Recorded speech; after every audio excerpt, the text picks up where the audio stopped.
Hey guys, this is Alessio Summerfield, the host of Metal Gear Mondays, and you are listening to a backlog episode of Metal Gear Monday. So if you guys hear any mention of Geek Time, the Geek Time network is since defunct, and now Metal Gear Mondays is a part of the original lineup of podcast shows from Forever an Astronaut.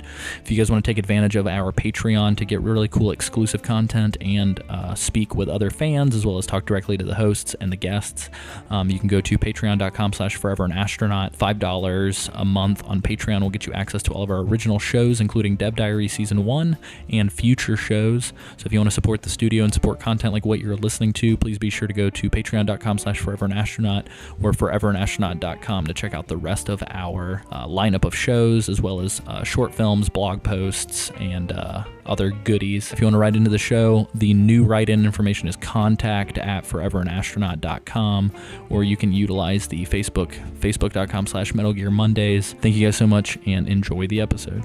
Someday you'll feast on a tree frog.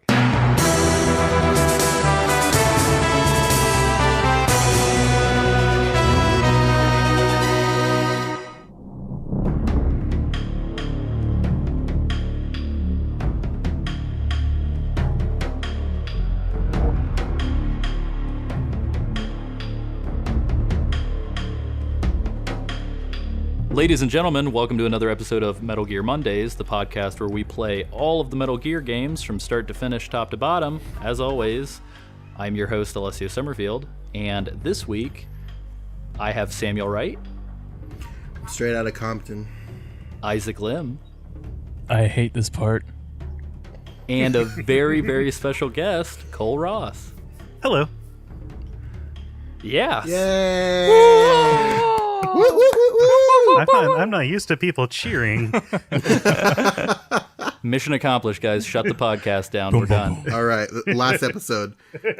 So for those of you who are tuning in for the first time since Metal Gear Solid 2, previously we covered the Metal Gear Acid games, but today is a very, very special episode. Not only are we starting our Metal Gear Solid 3 coverage, but this is our 6-month anniversary, and it's our first episode with a guest, and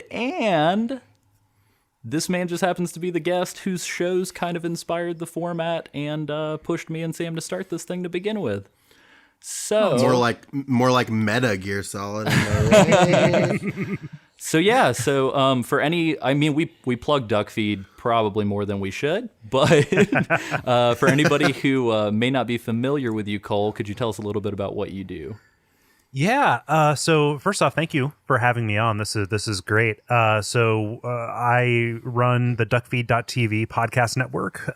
We do shows like Watch Out for Fireballs and Bonfireside Chat, among others. And yeah, we talk about video games kind of in depth, and a kind of a really similar approach to what you guys do here.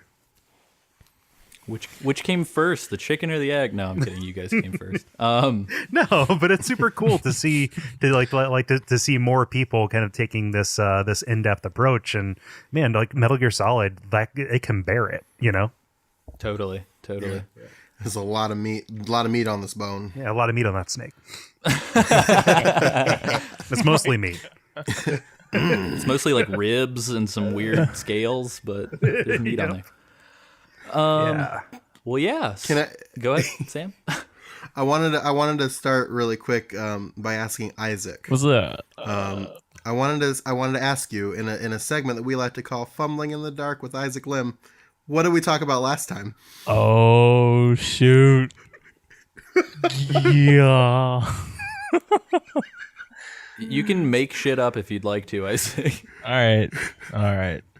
Last time that I remember, we went to Cold Stone Ice Cream Brewery and had a nice sit down ice cream. How old is this ice cream? Is this Ice cream brewery? Oh, happy St. Patrick's Day. We're going to Cold Stone Ice Cream Brewery. The most Irish of them all. So More that's like what we did Blarney last Stone, week. am I right? Oh my god. Awful. So bad. We had people asking for it, so I had to chuck that in there. We had to bring it back. demanding the Fumbling in the Dark with Isaac Lynn segment. Yeah, so welcome back to the show, Isaac, with that, ham-handed Thanks a welcome. Thanks a lot. I will say we've had an ungodly response to Isaac's made-up snake tail from Metal Gear Solid 2. Wait, really? Yeah, people keep referring to it, and we've had several people tell us they pulled over to not get into accidents when that happened. So, congrats, Isaac. Woo! But yeah, so to kind of kick off our current season, we are covering Metal Gear Solid 3 Snake Eater. I am extremely irresponsible right now and have my notes not pulled up, so give me one quick second. I had them pulled up and turned them off. I'm sorry, everybody. That's why I use brick and mortar notebook. Yeah, I know, right? I've got my game notes brick and mortar, but not my, Here's the intermission right here. Yes. Right at the beginning. This is where Alessio needs to cut this. We're professional. We're professionals, damn it. Here we go. Okay. So, Metal Gear Solid 3 Snake Eater for the PlayStation 2, developed by Konami Computer Entertainment Japan, published by Konami as well, directed by Hideo Kojima, and it came out on the PS2 originally in November of 2004 in the United States, which is actually almost a month before the Japanese release in December of 2004. It did not reach European audiences until March of 2005, and has since been re-released quite a few times. There was an MGS3 Subsistence kind of substance style re-release in 2005 and 2006, and then the HD collection for the PS3 and 360 in 2011, and a 3DS version in 2012, of which I have no hands-on experience with whatsoever. And I believe that Sam and Isaac have been playing along with the Legacy Collection on the PS3, and I am playing the HD Collection. Kole, what version of the game are you playing? I played the HD Collection, but with the old-style controls. Ooh. Did you do that for a specific reason? Because the new controls confuse and frighten me. That's a good reason. We don't like change here at Metal Gear Mondays. Yeah. There's a reason I mostly talk about old shit. No, I just that's what I'm used to, and also I feel like a lot of the stages in this, like the map design, really is kind of intended for that top down kind of feel. Yeah, I think this is actually the first time that I've played MGS3 since the Subsistence release on PS2. And now that it's been a little while, now that you mention it, like I was really surprised that I was able to play the entire portion for this episode without getting a single caution or alert or anything. Oh, well, aren't you special? Well, and I think it's just because of that camera. It just, like, you can see for forever in the direction that you're aimed at. So I don't know, it definitely made it easier, I think. But yeah, so this is the next numbered entry in the series. However, it doesn't take place after MGS2. This is kicking it back to the Cold War. What? Prequel. So yeah, if you were like me at the time of release, and you were looking at the E3 super weird, like no place for Hideo, weird E3 trailers and stuff like that, you were probably wondering, how does this take place in the past, but you still play as Solid Snake? Well, you play as Naked Snake, and we're going to slowly unveil what's happening as the game plays. We don't want to necessarily start off immediately spoiling everything, so we're going to try and play along as far as we can, and then once we get about 3/4 of the way through the game, we'll kind of start talking about some more of the end game a little bit. So yeah, so Kole, I don't know if you're familiar with our sort of lineup, but Sam and myself have played all the games before. Isaac has not. So this is Isaac's first time. That's correct. So, yes. Before we get into it too crazy, I wanted to talk a little bit about the generalities and kick it over to Sam to do that, but I definitely want to hear Isaac's opinions on the sort of, I don't know, sort of sea change of the series at this point, because there's a lot more kind of menu diving than previous entries. Yeah. So, Sam, will you cover the the generalities of this game for us, good sir? That all depends on what you mean by generalities. Well, I don't know where you want me to go with this. You didn't discuss this with me. oh, okay. I apologize on a producer note. So anyway, what we are kind of dealing with is that essentially this game has like a camouflage and stamina system built into it, very different from MGS2. So in this game, you actually have to like hunt and kill or tranquilize animals. And eat them or snacks that you find around the game to replenish your stamina. And sneaking with the D-pad will diminish your stamina, and hanging will also diminish it, as well as some other activities. And as I forgot that you could sneak with the D-pad. Oh, it's super helpful. Yeah. Pro tip, D-pad. You've also have to work with your camouflage. You have face paint, and you can change your BDUs to blend in with your environment. You have a camouflage rating. The higher it is, the more hidden you are. The lower it is, the easier it is for people to spot you. And then you've also got not a traditional radar. You've got motion detectors and things of that nature to kind of track where enemies are, but you're kind of without the Soliton radar that you've been used to in the last 2 games.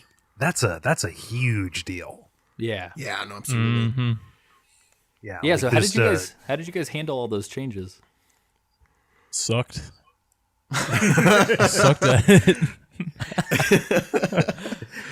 I remember being very distraught by it when I was younger, because I didn't know what to do. I was running around and getting caught because I thought that I thought that I could, but it's the lack of radar really does change. Even just the lack of radar changes the game.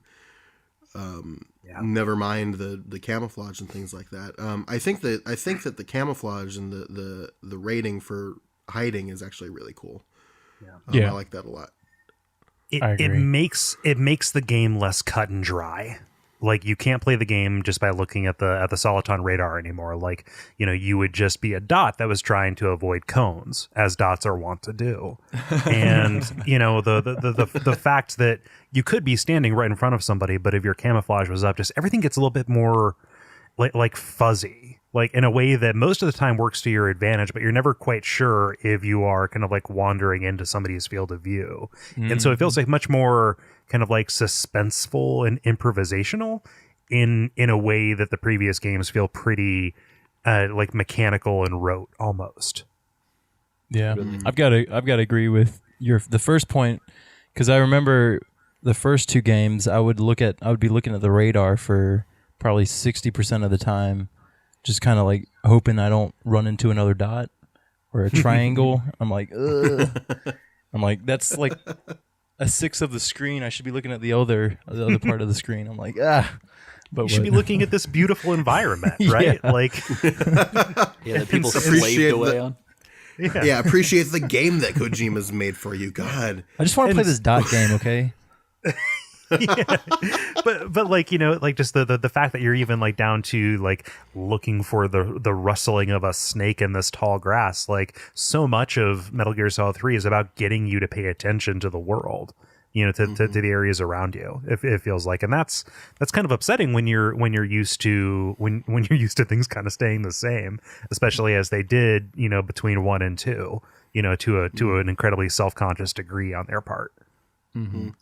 I'm actually really surprised that now that we're talking about dots and cones, I'm really surprised that nobody's done like a Frozen Synapse style, like super indie, like you're the dot, avoid the cones game. Avoid the corn? That's just been avoid the corn. Children of the Corn, the game for the Atari. That's what that is. Yeah. Good call. Do like a Metal Gear Solid D-make. Yeah. I mean, like I hear Frozen Synapse and I think like what is it, Invisible Ink? Yeah. I mean, that's a fucking beautiful game because Clay made it, but it is that turn-based stealth kind of feel. That's true. That's a good point. Awesome. It really did help. It really did make me change the way I'm approaching everything too. Because if you listen to season 2 when we played Metal Gear Solid 2 at all, you'll know that my primary strategy for beating that game was punch things and then shoot them if punching did not work. I can't really do that in this game. But they give you so much more punches to do. So many more punches. Yeah. Well, I mean, are we waiting till they're brought up in the game to talk about CQC and the medical? No, we can dive into the CQC stuff because I think that is kind of part of the systems changing, overall. So yeah. And then the medical stuff, we kind of get into it too towards the end of the Virtuous mission anyway. Yeah, but, very slightly. It's I think that now that I realize that I can use the D-pad to sneak, it'll be a lot easier to punch people. Yeah. Just get right up on them and then punch them in the back of the head. But I mean, like, just it turns your punch button into this like contextual kind of input feature where, depending on your distance from them and how long you hold it, I think on the original PS2 controller, how hard you pressed it, or if you're moving while you're doing it, you have access to all these different kind of combinations of moves, as opposed to just the punch kick that you had in 1 and 2. Mm-hmm. Yeah. Yeah, if there's one thing I will say for the Metal Gear dev team is that they love to use every fucking part of the controller. To like an insane degree, because not only are you like in first person and like shifting from left to right with the shoulder buttons, but now you're like trying to do these like Street Fighter inputs almost whenever you're like grappling with people. Yeah. But Yeah. But you're doing so many complicated things just with holds and presses, like the difference between taking somebody hostage and taking somebody hostage with a knife, using them as a human shield. Like, there are lots of degrees. Or you can just do like I do most of the time and run up behind them and slam them into the ground as you run by, because they're going to be dazed and they won't know what happens until they get up. Yeah, it's pretty good. That, and I love if you can, using somebody as a body shield is like you have to use all of your fingers, I feel like, to do it. But interrogating people, I remember, so before I ever played the game, there was like a pack-in OPM demo that was like a Japanese demo for this game. And I remember discovering that you could like hold a knife to people's throats and interrogate them. And I didn't know what the hell they were saying in the demo, but now that whenever I played the main game, I was like, this is amazing. Like, you can ask people things. They're saying Snake-o backpack, Alessio. Yes. But yeah, so like, I don't know. These are all like, it's crazy to see the seed of this stuff here, because I'm playing 5 still concurrently because I'm trying to milk that thing for as much content as I can. And it's weird that it all essentially started here. Like, everything that is in the Phantom Pain began its infancy like in this game. It definitely feels like this is where they started putting emphasis on systems. Like 2, you had like lots of graphical and persistence kind of stuff, like, ooh, the ice will melt. But this has just a bunch of systems rubbing up against each other. Mm-hmm. And I'm fucking terrified of snakes. So oh no, even in game form? Terror simulator. I can't. A game called Snake Eater, no. Well, and anytime I'm just like crawling in the grass avoiding people and I get bit in the ass by some snake I didn't notice, like I freak out. Here comes nature. Yep, here it is. It's so neat. Well, cool. So is there anything else? So the medical stuff, I mean, we'll touch on it at the end of this. Is there anything else that you guys want to talk about before we dive into kind of the story sequences? I think that the medical side of things like plays into these generalities a little bit, in that like recovering from a bad situation isn't just as simple as cracking open a ration and squeezing, to like toothpaste tubing some beef Wellington into your gullet. Like it actually is like, it's not something you can recover from instantly. Like, you have to go off and kind of almost literally lick your wounds. And so like it changes the loop of the game a little bit. Yeah, absolutely. Well, and likewise too. And it's go ahead. Really, I was just going to say it was interesting. It's really interesting. Yeah, well, was that it? Yeah. I expected like that's very interesting, comma, but I guess my bad. No, just piggybacking. That's my. Well, to me, I don't know if this is true or not, if this is just like little kid wishes from before that I don't remember clearly. But isn't there like persistent scarring in this game? So like if I remember correctly, like if gets shot, then like the wounds are visible. Is that right? I don't know. Well, I'll have to pay attention to it more now as we continue playing, but I didn't notice anything when I played through the Virtuous mission. Okay. And likewise, I need to figure out if I want to censor the fact that I just said this or not. I guess that's about it. Part of me really wants to talk about what's different in the HD collection as far as what you're going to get with the game, but I don't know. Do you guys feel that that's worth delving into? Let's do it. I honestly don't remember. Okay. So the original... Oh, go ahead. Go ahead. I was going to say, is it much more than the fact that you get the MSX versions or the cell phone ports of the MSX Metal Gear 1 and 2? I forgot about that. Yeah, there are a couple other little things. So the original MGS3 shipped with Snake versus Monkey mode, which was like a weird Ape Escape tie-in with a really creepy codec conversation with Roy Campbell.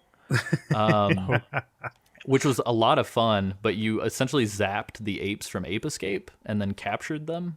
And I don't know why, but Roy Campbell was sending you back in time to do this for some reason. And you could get like, I think there were a couple exclusive camos that you got that way. Like there was like a banana camo and some other things. Likewise, Subsistence, the PS2 version, not only did it ship with Metal Gear Online, which we will do a whole episode on and is not shipped with the HD collection, but it also shipped with like a whole downloadable, like you could download camos that released after the game released, and so there was like a Santa Claus camo and like a bunch of other stuff, and then, yeah, it was really bizarre stuff. I just remember filling up a memory card on the PS2 with just those downloadables, but yeah, they were pretty big files.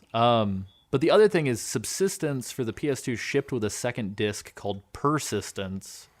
And on that second disc, it actually had a whole bunch of like parody cutscenes. And unfortunately, none of those are shipped with the disc because Xbox won't allow for multi-platform games to have separate content on each disc. And Sony didn't want to, I guess, relinquish whatever licensing they had on that. So all of that content was removed. And likewise, because technically isn't Ape Escape a first party? Yeah, Ape Escape is. Yeah. Speaking of multi-platform stuff, so likewise, the Nightmare minigame from the original release is not in the HD collection. Oh shit! Really? Yeah, because apparently it was a tech demo for what was supposed to be a first-party Sony Konami release. Not first party, but a third party endorsed Sony Konami thing. And because of that, even though the game never came out, they took it out of the HD collection, which is very unfortunate. But yeah, so besides that, what Cole mentioned is also true. So the MSX versions of Metal Gear 1 and 2 came packaged with the PS2 version of Subsistence. However, in this release, it's actually cell phone ports of the MSX games. They play pretty well, especially on like a PS Vita. Oh, that's right. I forgot that they came with the Vita release as well. Mm-hmm. So yeah, and also they're translated. This is the first time I think the West has been able to play an English version of Metal Gear 2. Absolutely. Yeah. Oh wow, that's fantastic. Mm-hmm. And I actually played and beat both of them on the Subsistence pack-in as well, and so that was my first time. I remember I wanted to emulate them for forever, but never got around to it, and then finally did it when this came out. So yeah, they're really good. Yeah, they're great. Metal Gear 2 is essentially a demake of Metal Gear Solid 1, but we will cover that on another episode. But yeah, so let's dive into this game.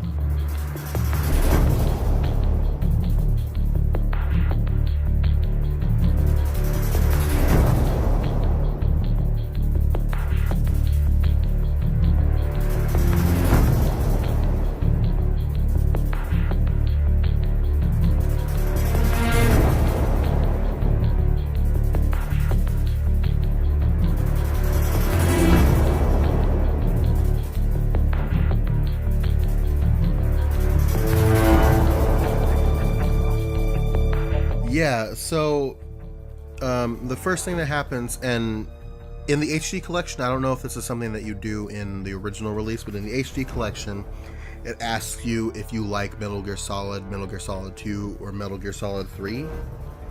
And you can pick one of those games, and I think it does something to the opening scene. Because I said I liked Metal Gear Solid 2, and Snake's totally wearing a Raiden mask in the whole opening cutscene. Yeah, the I love Metal Gear Solid 3 is actually new to the Subsistence release. It wasn't on the vanilla MGS3. Gotcha. But you don't see his face. He's just sitting on a plane, smoking a cigar, and sitting on this giant aircraft carrier flying over Russia.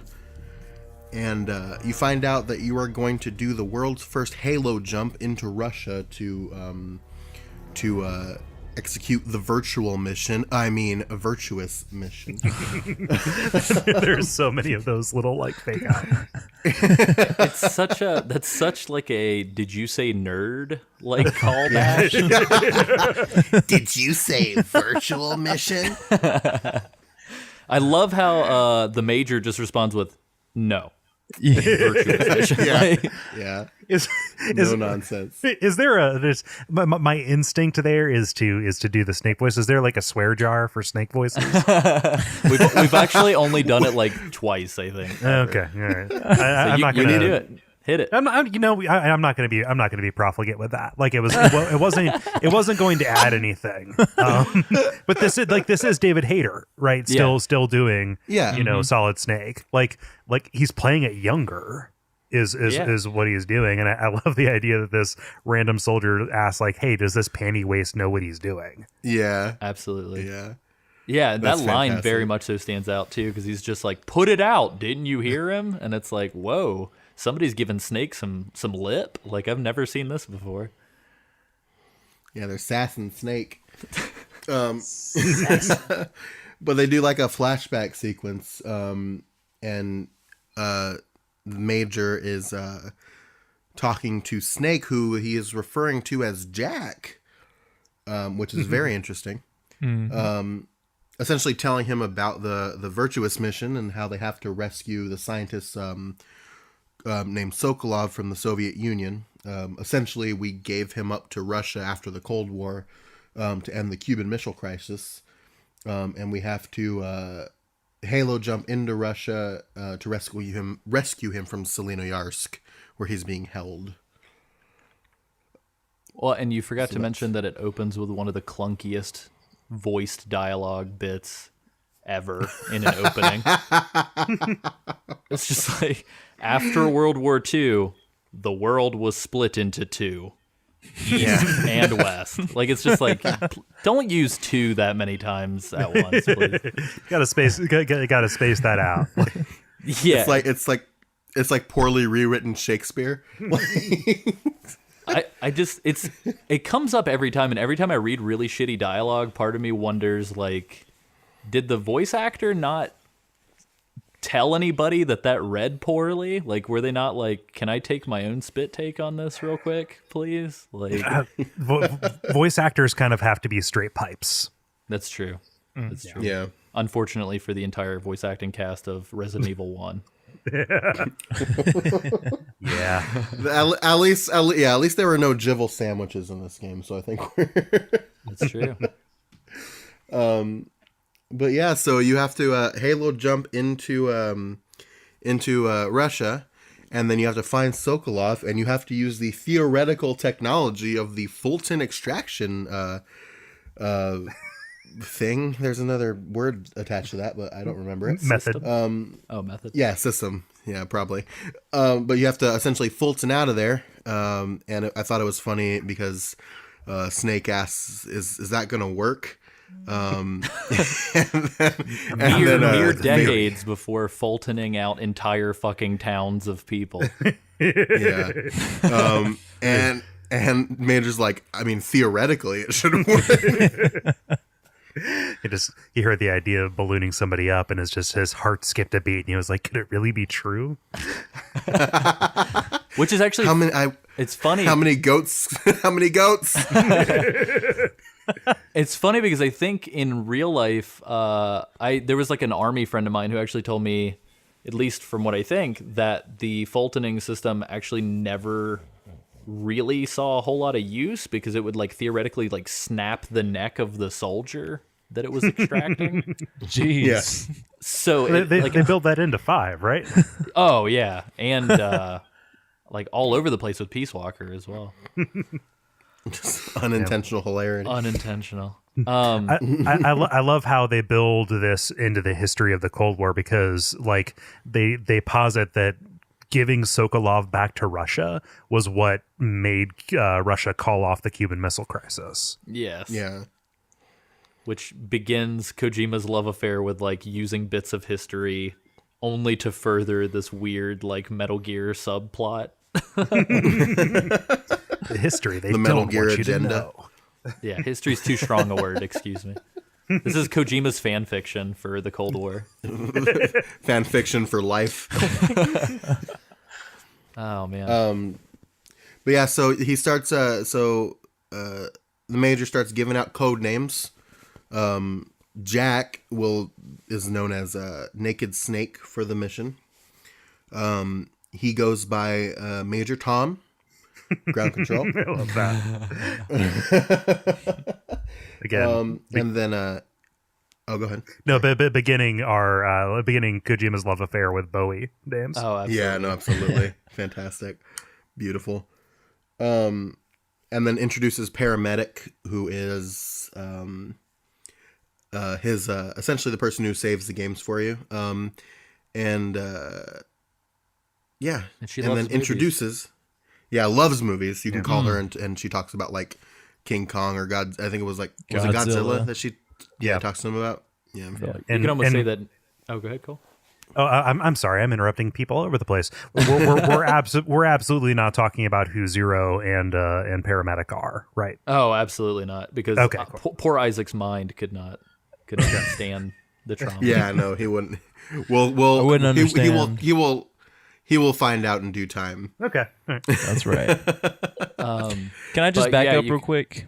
Yeah, go ahead. I just one little tidbit. Whenever Snake jumps out of the plane, he like does these backflips or front flips Yeah, for a lot no of them. reason.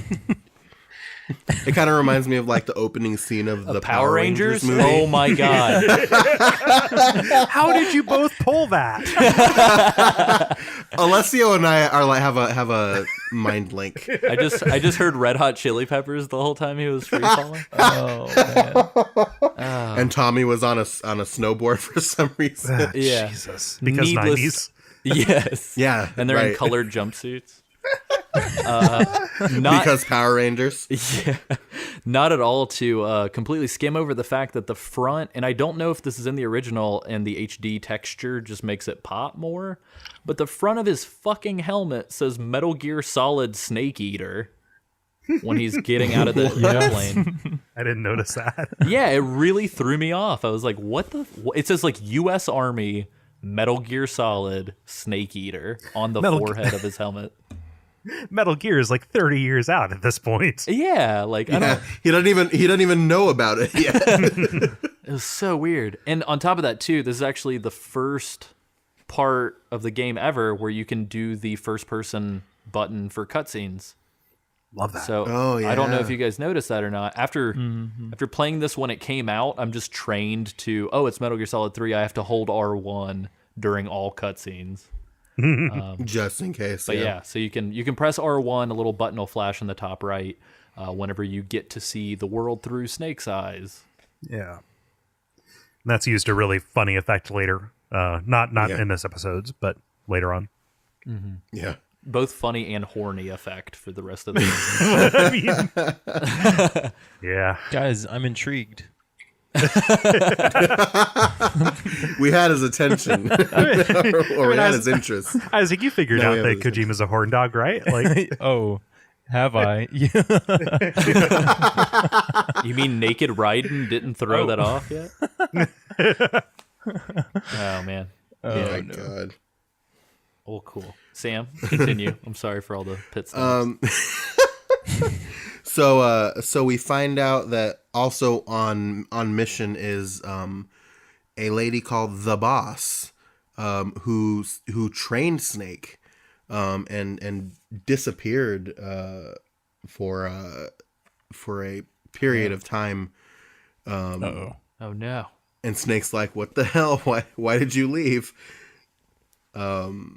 I think it's more extreme than that, Sam. Well, it is. He's crying, you know, almost. Yeah, you know how I like to summarize. he feels betrayed that she disappeared on him. Yeah, no, absolutely. Like she left him, and she starts talking about the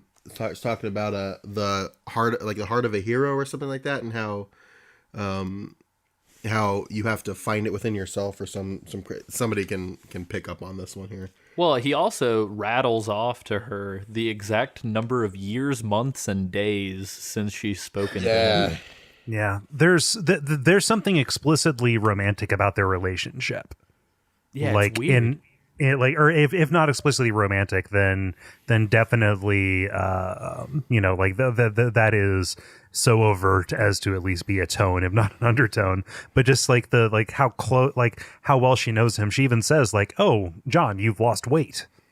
Oh yeah. And it's like, wait a minute, you can tell that just from my voice. And it's like, oh, and you also haven't had a good breakfast. You were just smoking a cigar, weren't you? It was a 1962 like a Macanudo, Cuban, huh? Breaking the I was like, Jesus, woman. She used to do his laundry, Cole. Don't worry about it. Yeah. No, but it's just it's almost as if she was there watching him. He said as he twirled his mustache. She's supposed to be like. How did you fucking know I was twirling my mustache? I'm actually doing that right now. She's supposed to be like on a on a boat somewhere in like the Baltic, right? Yeah, and like a submarine underneath the water. She's just with Roy Campbell from Metal Gear Solid 1. No, she's with Matt Campbell. Cole, I don't know if you know about our inside joke, but Matt Campbell is the most underrated character in Metal Gear history. He is in a Snake Tail from Metal Gear Solid 2 Substance. He is referred to only in text, and apparently he is killed by Gerlukovich and is allegedly Meryl's real father. So it's nonsense. That is so it's dumb. Complete and utter nonsense. It's really I dumb. love him. So we've rolled with it like crazy. So we've actually gotten fan art of Matt Campbell, and we have T-shirts which is just of Matt Roy. Campbell. It's and and he's just Roy Campbell with Meryl's hair. It's pretty much. I love that. I just like, you guys need to commission like a fan game. Like let's finally hear Matt Campbell's story. Oh god, I didn't want to steal a joke from you guys' show, but I will right now. Indie devs, get on it. Yeah, no, definitely do it. Come on, Game Jam. Like, just anybody who has dev talent, like get out there and just like make something. Like I play a Twine game about Matt Campbell's story. I'm so proud of his daughter. The Matt Campbell Game Jam. Oh my god! I'm just an idea guy. You guys can take that and run with it. Awesome. Nice. Thank you, Cole. Thank you so much. But yeah, so that's totally what happens, and it's weird to me that this comes after MGS2, where we've already seen this kind of weird romantic, familial, weird gray, obscure relationship between like Otacon and EE. So there's like these weird like mom / mentor / like lover vibes that are gonna kind of ripple throughout the whole game between Boss and Snake, which are kind of uncomfortable. Yeah, but I mean, like, Snake is so young right now at this point. Like, just he's as green as we're ever going to see him, and like, as strange as weird as it is as a thing in media for like a story about a dude maturing to like switch from having a mother figure in his life to to a lover figure. Like, that's totally what's happening here, except it's much more confused than that. For sure. Yeah. I will say this too. The other thing that this codec conversation, which I guess is not a codec anymore, the other thing that this radio strapped to his chest is doing now, is that it almost outlines the entire like thesis of the game, like right out the bat. Like the boss essentially is just telling you what she's gonna tell you later. I feel like, Yeah. Talking about a soldier's loyalty to the mission, not to the politicians who are going to change. Yeah. for sure. They have a lot of foreshadowing. Yeah. Well, and it's just like, it's almost like if the ham-handed like geneticism stuff from MGS1, I guess it was a little front-loaded, but this just feels like really heavy for like, shit, I just want to play at this point. Like, why are they doing this? So Yeah, there's a lot of talking. here's a question for, just about the format of the show. Isaac, have you played through all of 3? Like, is this like Moonspeak to you? Yeah, this is my first time completely. But he like, hasn't played through the have whole you? But he hasn't beaten 3 yet. No. Okay, all right. I just wanted to make sure. I'm green. So I didn't. I'm Greenlight Snake. I have seen Alessio beat the ladder boss, so Okay. I've got that going ladder. for me. The ladder boss. I'm sure you Not know about the ladder. legendary ladder, Cole. Who? Oh, yeah. I played this game several times. Good. Yeah, I was going to make a dumb joke, which was, well, who was the former boss? But but we know who the former boss was. So. Yeah. Former boss. Former boss, see? Yeah. The Cobra unit is missing one of its members on that helicopter, and it's the ladder. They couldn't fit him in there. They got his cousin, Rope Ladder. You're going to stand in for ladder. Okay. Oh boy, I got a big shot. I can do this. Oh, God. I'm going to make you proud, cuz. Now I'm just imagining their whole dialogue of "he's not coming with us," targeted to the rope ladder. He has yet to pick an emotion for battle. His emotion is a rope. But have we mentioned what boss's history is, not just with Snake, but with kind of world events? Not yet. If you'd like to fill us in, Cole. Oh no! At this point, just as we're talking about how the boss is Snake's mentor, kind of it's revealed to us that she was the commander of this legendary unit from World War II called the Cobra unit, which we joked about earlier, and boy, are they worthy of joking about in a lot of ways. But that's the reason why Snake is called Snake, because Major Tom is really kind of coy about why he got this nickname earlier in this string of cutscenes. For sure. Yeah. And what a string it is.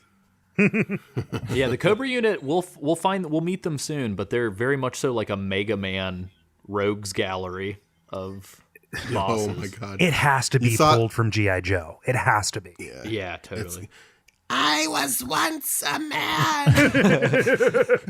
Or, I don't know if you know this crazy batshit fan theory, Cole, but there's a theory that the Cobra unit is actually the grieving process from start to finish in the order that you encounter them. And okay. Yeah, the supposition is that Kojima didn't want to make MGS3, and so the whole thing, including the grieving analogy, is like an analogy for his relationship with the series, allegedly. But I was with you up until Kojima's, because there's plenty of grief to be had in the game without reading that weird meta angle into it. Sure. But I'd never heard that particularly read on the order of the bosses, but that holds, I think. yeah, it's pretty neat. So anyway, Sam, if you'd like to continue so that we can make tracks to the actual gameplay, which we have yet to do. Well, this is where they kind of explain. So you are equipped with a trank gun, and this is where they introduce for the first time in the series the concept of the suppressor deteriorating as you use it. So if you use it too frequently, you're not going to have it anymore, and then you're just going to have a really loud gun. So you have to be careful with that. You also, as you're landing, lose your backpack in a tree, and you have to go retrieve it. And I want to hear about Isaac's. Oh, absolutely. What? Why Isaac's me? Because You've never played. as new blood, I right. demand you tell me about your trip to procuring your bakupaku from the tree. Backpack? Actually, for me, the backpack wasn't that hard to find. It was trying to figure out which button to push to climb a tree that I couldn't figure out. It's the same as the ladder button, Isaac. I Damn know, it. but it wouldn't work. I don't know. But yeah, the trek back, to me, it wasn't that bad. It was a little, like, it took me a while to get used to the camera, the free moving camera. Oh yeah. Because 1 and 2 was just, had a static camera. But other than that, unless I'm missing something, am I missing something? There's a good chance No, I I'm don't think missing so. something. Did anybody? I can't remember what the hell they're called. The little Karopi frogs or whatever. One of them appears here in the starting area. Oh man, I completely forgot I didn't about know. finding those. Yeah. So for listeners at home, throughout the game, instead of collectibles, there are these like green frog statues. They have a name. It's a very Japanese name. It's Karotan, I think it is. Okay. But you can shoot them with your gun, and they'll make these like sounds, whatever it is. It's a very high pitched version of that. And you can actually, like, if you pop one and there are guards nearby, they'll like freak out or go check it out. But if you shoot all of them throughout the whole game, I believe they give you the stealth camo if you can find all of them. And I cannot recall how many there are. But yeah, so I think the first one is kind of tucked away here in the starting area. I'm already gonna have enough trouble trying to sneak around these people as it is. I can't be bothered with frogs. Yeah, you can't panic a frog. Like, I got too many real frogs to deal with. Yeah. I got a tree frog. Forget frogs. I'm That worried count? about the snakes. Well, someday you feast on them. That's true. So after this like 5 seconds of gameplay, we're immediately sucked right back into like a million codec calls. Actually, I think it's just like 1 or 2.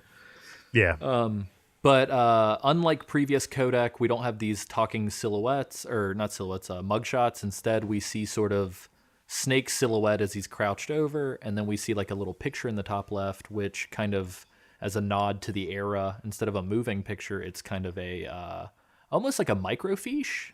it's like a dossier kind of thing. Yeah, because when you scroll from left to right, which you can do, there's 4 photos per person, I think.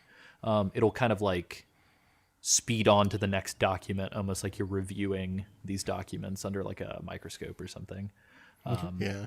And there are key moments where, like when Paramedic talks about movies, you can actually see some of the movie posters and stills that she's talking about.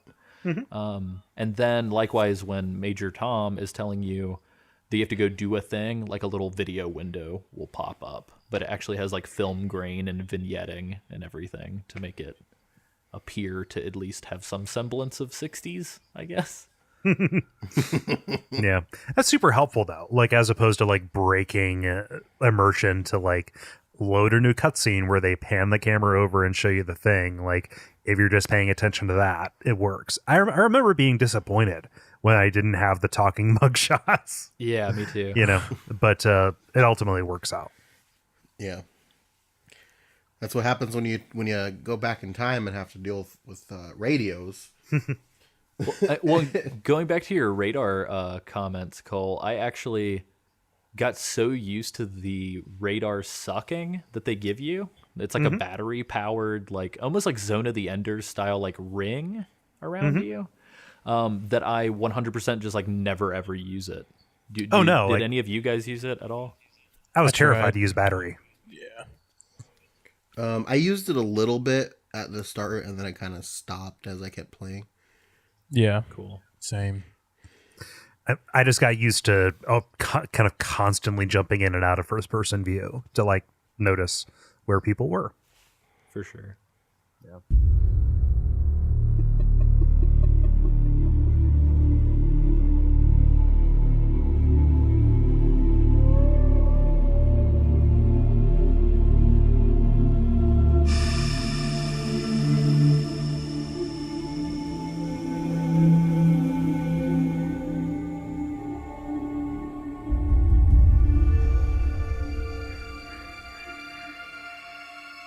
Well, yeah, so this first area is and I am going to go ahead and apologize to any Russian listeners that we have, because I cannot pronounce this shit if you paid me.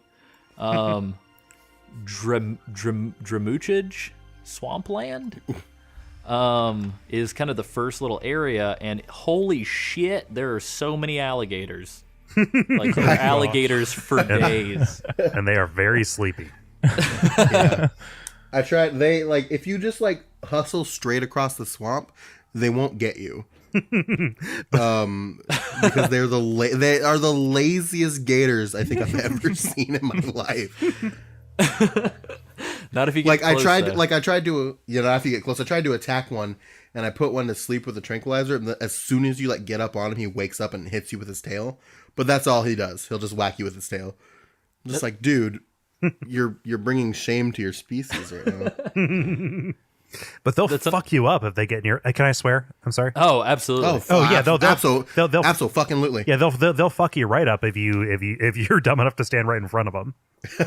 No, right on. Yeah. Yeah, it's rough. It's unfortunate that you can't put them to sleep and then throw them at people like you can with the other animals. Which I got a bone to pick with throwing things. We'll get to that very shortly. But yeah, there's not much here. There's just like some silencer ammo and alligators and a mud pit that will scare the shit out of you, because I thought I was going to drown pretty frequently. And yeah, I guess, did you guys have anything you wanted to say about this zone, this little pocket universe? At some point here over the radio, you get two things that I want to make note of, just because they stuck out on a on a playthrough. First off, what is a paramedic says? As long as you've got a legendary hero backing you up, you'll be fine, right, Snake? Underlining that as much as possible. However, when you get the ability to radio the boss to kind of get your survival and CQC tips, she shares a radio frequency with Master Miller and Iroquois Pliskin. Oh, I did not catch that. Wow. Yeah, like 140.80 or whatever. And also, that's insane. It's the same frequency that Raiden uses in MGS4. Oh, that's crazy. Yeah, well, so other than Raiden, all the other characters that use it have like a shift happen Yep. to them.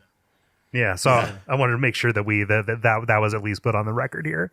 That's good. Because I thought that was super cool. That's fantastic. Yeah, that's awesome. Yeah, I should have definitely done my due diligence and actually like paid attention to her frequency and given her a call. So she just acts as your CQC. Here they don't do a very explicit CQC tutorial from what I can see. Oh, gotcha.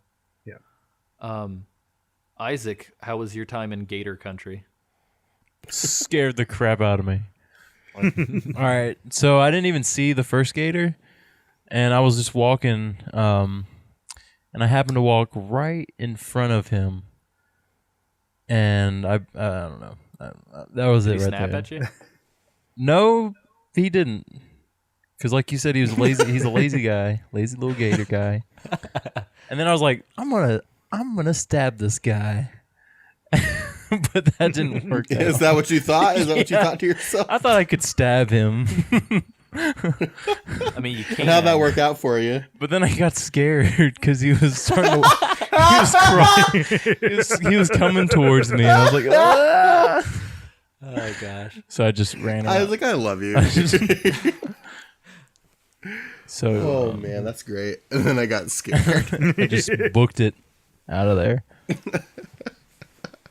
Like they can be freaky though, because they don't move. Yeah. Yeah, they blend in, especially with the grass that they're kind of hitting. Yeah.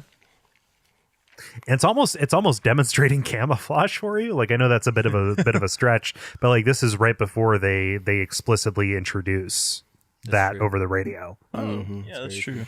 If only you could kill an alligator and then wear its skin. Oh, you can later.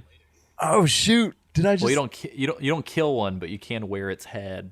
Oh. Is it still alive and talking? Is it cracking wise? It's like a sitcom, Snake and the Alligator. I gotta tell you, I think they're gonna find you. Well, they're gonna find me if you keep talking. Oh no, we both talked. You just hear a what was that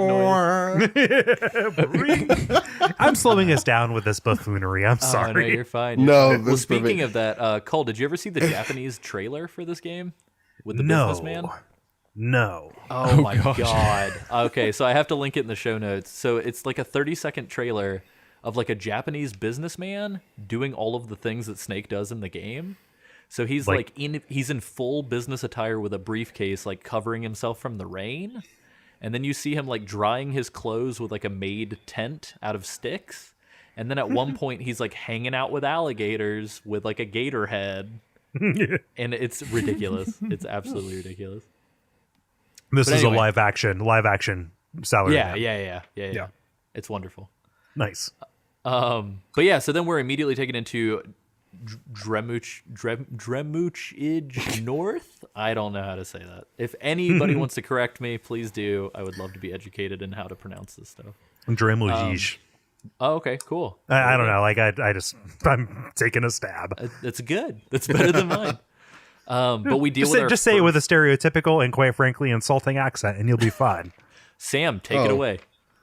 I need to see how it's spelled with an accent, and then I could probably figure it out. So it's Dre like Dr. Dre, and then it's Much, Okay. and then IJ. Dremulji. That was close. It We sounded, need to go. We need to go to swamp of Dremulji. Swamp. Walk through the swamp. Swamp. I like that. A lot of this game takes place in Swamp. I think you're going to get some mileage out of that one. That's good. That's good. Just don't There's get swamp swamped. there.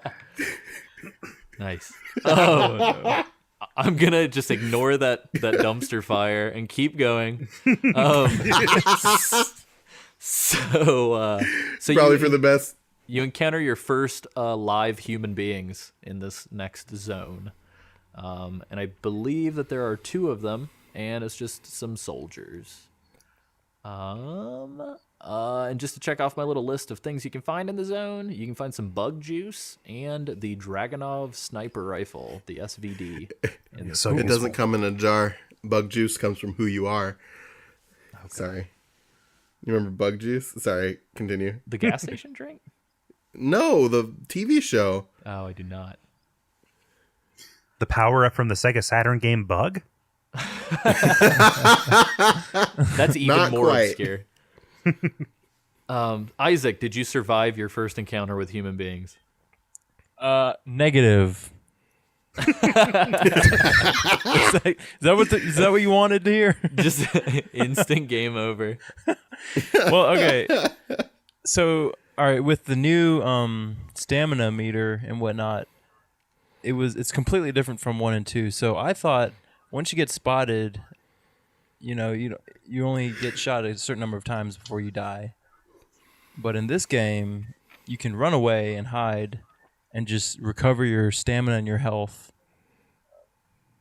And I didn't know that at first. And so whenever I got spotted and alerted, I just said, just kill me now.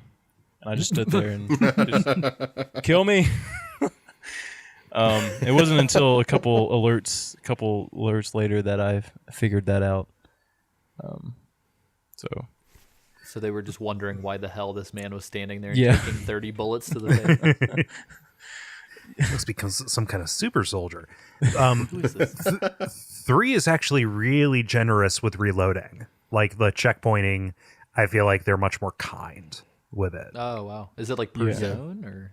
It's like it might be like per screen or something like that. Like I died a couple times just trying to get used to the game again, and yeah, like you come back, like it's not when you just most recently saved with paramedic.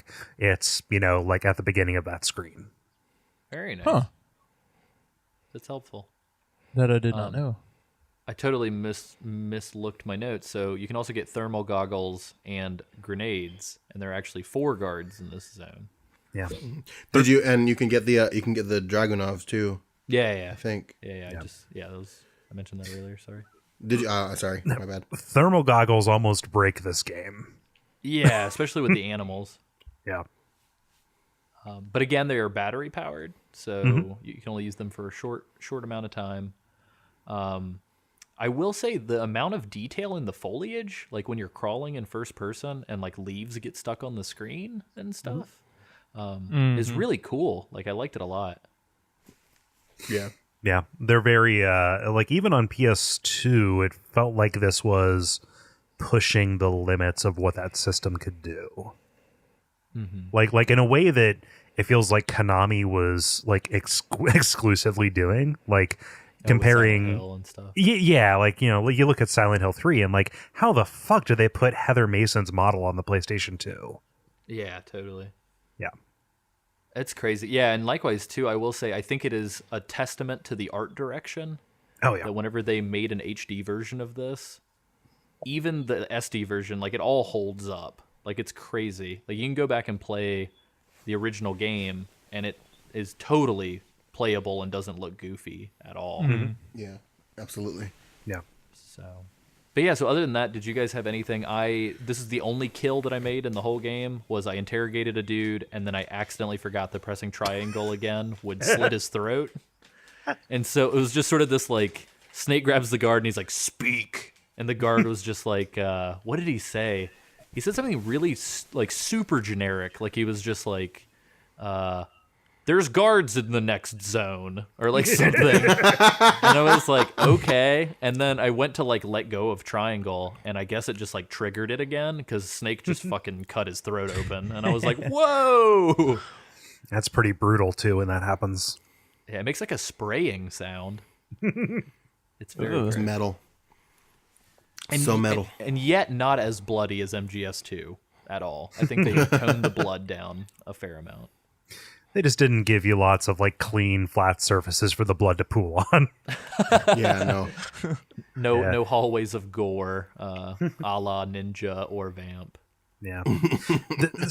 Like this whole area is kind of set up like a habit trail for Snake to an extent, because you have like logs and stuff. Like it's a real kind of like safe way to figure out the way that Metal Gear Solid 3 calculates like line of sight for your particular like level of difficulty that you're doing. Yeah, absolutely. I remember when I was younger struggling through this part, and I think I gave up for like a month because I couldn't figure out what to do. Because as I said, the change and stuff assaulted my senses quite in a way that I was not comfortable with when I was younger. But going through it and like playing through it again now, it really is kind of just the perfect. It's like a tutorial without being explicitly a tutorial. Yeah. Well, and Unless likewise, you figure out. it reminded me own. a whole lot of the heliport from MGS1. Specifically this zone, because I felt like you can kind of go up in the trees, but also go down in the mud and stuff. And so it kind of had that verticality to it, that open zone in the Shadow Moses opening kind of felt like it had. I guess less set pieces, but it just kind of had that vibe to it, I think. Less high and D's too. Yeah, for now. But yeah, are you guys, Sam, I know that the next story involves this next zone, so would you like to tell us about the bees in Dolino?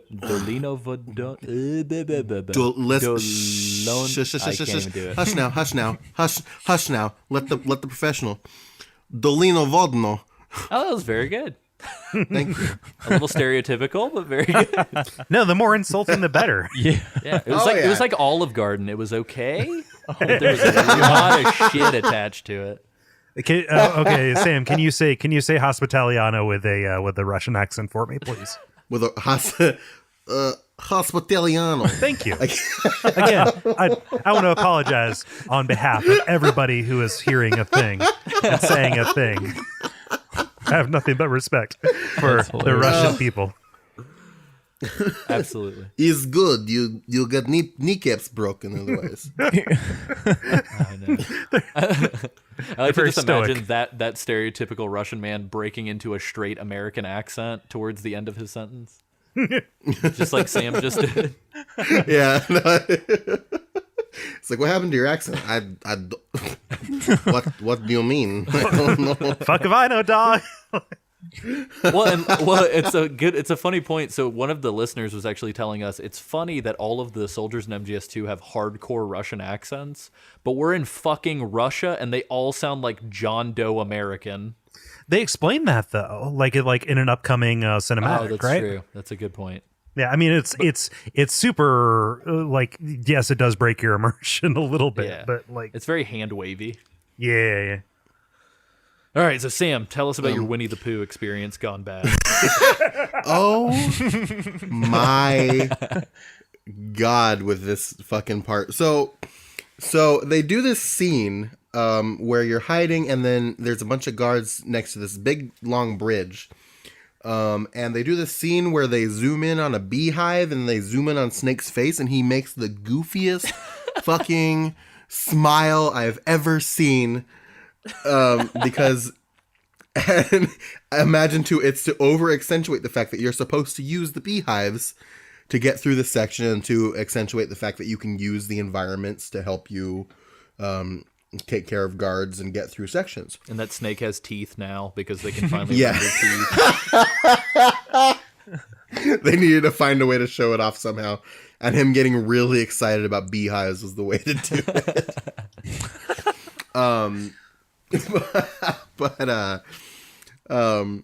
So silly me thought that shooting the beehive and having it land on the ground would be enough to anger some bees. Turns out you have to go pick up the beehive and throw it, and that's what angers the bees. And I think I said this to Alessio. I was like, I didn't know you had to throw them, and everything that Winnie the Pooh taught me about bees is a lie, and I don't know how. I don't know how to feel right now. Yeah, you got to give them a bee ration. You gotta fling it at him. Yeah, I just gotta chuck it. I mean, well, realistically, if you have a beehive full of active bees, and not only does it get pierced by a bullet, but it hits the ground at a violent impact, that would rustle my jimmies a little bit if I was a bee. Yeah. Like all of my bee jimmies would be thoroughly All rustled. the Jim-Jims. Well, you Yeah, all the see Jim him fly away. Like I shot it down and I just noticed a bunch of bees fly away, and I was like, oh. And then I had this moment where I picked it up and I was like, those guys are coming on the bridge. I'm gonna do this. And then I punt it and completely miss the bridge, and I hear all the bees fall into the water. Oh no! And I was like, I'm an asshole. Well, that's their one weakness, according to Winnie the Pooh. They're all I was taking notes when I phased into the screen, I suppose, so I didn't see the creepy teeth, the creepy snake smile with fully articulated teeth. It was really bad. So I got through this without the beehive, but like in general throughout this game, I never really used the beehives to my advantage, because in my experience, if you disturb a beehive, God steers the swarm to exact vengeance upon you. That's in real life, and so, you know, the way stealth games work, I just imagined like just those are things that you are meant to avoid at all points. But like, is that like a really solid way to get through these places? I can't remember, and obviously my first attempt was thwarted, so I'll get back to you on that. I don't know. It was the first time I got a caution. I got alerted. But like this is this whole screen here with I feel like an old man saying screen, but I can't think of another way to say it. But like I think you mean a board. Yeah, board. Yeah, I ran out of mans on the third board. But no, but just this whole area with the bridge is a huge bottleneck. Right? Like, oh yeah, you know, if you are not using, you know, nature's bullets, which are bees, to your advantage, I just kind of was, I defaulted to being Sandman here and just putting as many of them to sleep as I could. Yeah, that's my MO in these games too. Is just everybody go to sleep. Yeah, no, I alerted them, and then I started kicking them a little bit, and then that didn't work for a while, so I just ran across the bridge and hid. And then once I went back into caution, I went to the next board.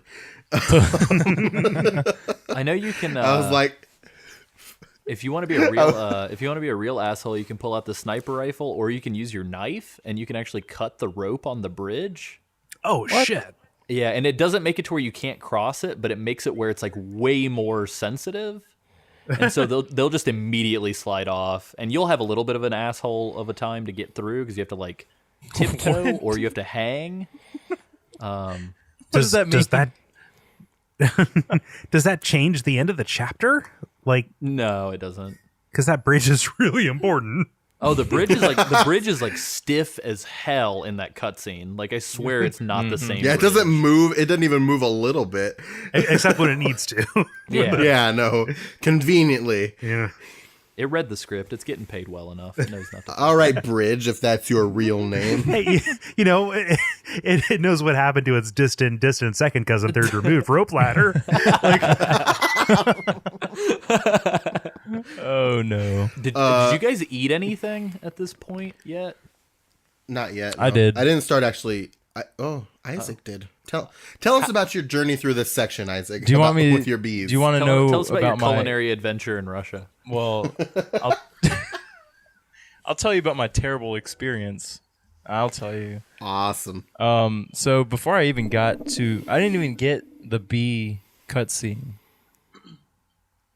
So what happened was in the previous board, I got spotted, and I was just running around because I couldn't get away from them. They just kept on coming. So I ran to this area, and I was thinking maybe the alert would go away, but nope, it was still high alert. And then so the guards in this area were aware of me, and so I didn't even get the bee cutscene, so I didn't know about the bees, and so. And so I was like hopping back and forth between the two areas, trying to hide from each guards in the areas because they just kept on coming. And until finally I was like, nope. And I just booked it across the bridge. I ran. That is a valid strategy. Yeah. So it was pretty terrible. I ate a tree frog, and Snake did not like that. What did he say? He goes, disgusting. Or something of the sort. I love that. I also love the soundbite when he really, really likes what he's eating. Like, that's great. Yeah. he's like, he's 2-pack a day, Tony a tiger. Yeah. Yeah. Did you guys eat the calorie mate yet? Nah. Not yet. No. He tends to like that too. Thank you, product placement. Ding. Yeah, I forgot. Yeah, that was weird to realize that the calorie mate is actually a product. Yeah, well, it's funny. So Cole, we actually had a friend of the show mailed me some calorie mate. Oh, really? A month or two ago, and I made the mistake of like not waiting until this moment to eat it. I like ate it like 3 weeks ago. Oh, give me a trip report. I wanted to like. I for some reason I thought that calorie mate was like cup noodles, but it's a bar, right? Yeah, it's okay. So it's so weird. So imagine like a Cliff Bar mixed with a Scottish shortbread cookie. Weird. Those are Yeah. two conflicting That sounds- textures. It's weird. That sounds really good, though. I mean, it was really good. So it's almost like it's a thicker Scottish shortbread cookie than you would kind of imagine, but it has like. I don't even, it's like it's got things in it, almost like pine nuts or something. It's got just like a whole bunch of nutrients and like I'm assuming like protein powder and shit. But it tastes really good. But like it's supposed to be like one bar is a meal replacement, but they look like cookies, so it's kind of hard to just like eat one. But yeah, they're good. They taste good. They just taste like shortbread cookies. Huh. But Interesting. the only thing that I ate was I thought I was shooting down the beehive and I shot down a pear. And it's called a golova, I guess. And I ate it and Snake just went, I want some more. Whoa. Pear's fucking delicious. It's basically like just like a ball of water and sugar. Pears are weird to me because I love the flavor of pears, but the texture of them is so bizarre. Yeah, a little sandy, especially if you get one that's in a weird ripeness spot. This has been the Produce Cast. Yeah, welcome to the produce. Anywho's it's. You can also get the there's like a little nook under the bridge on the other side, and you can do kind of what you I guess reminiscent to whenever you have to sneak through the like lava room in Metal Gear Solid 1. You have to like press your back against the wall and like slide to get to it. But there's an M16 and some Pentazemin and some ammo for your tranquilizer gun. Pentazemin. That's this. Pentazemin. This is the game's version of the diazepam for Metal Gear 1. Just a tranquilizer, because diazepam was not invented at that point, I don't think.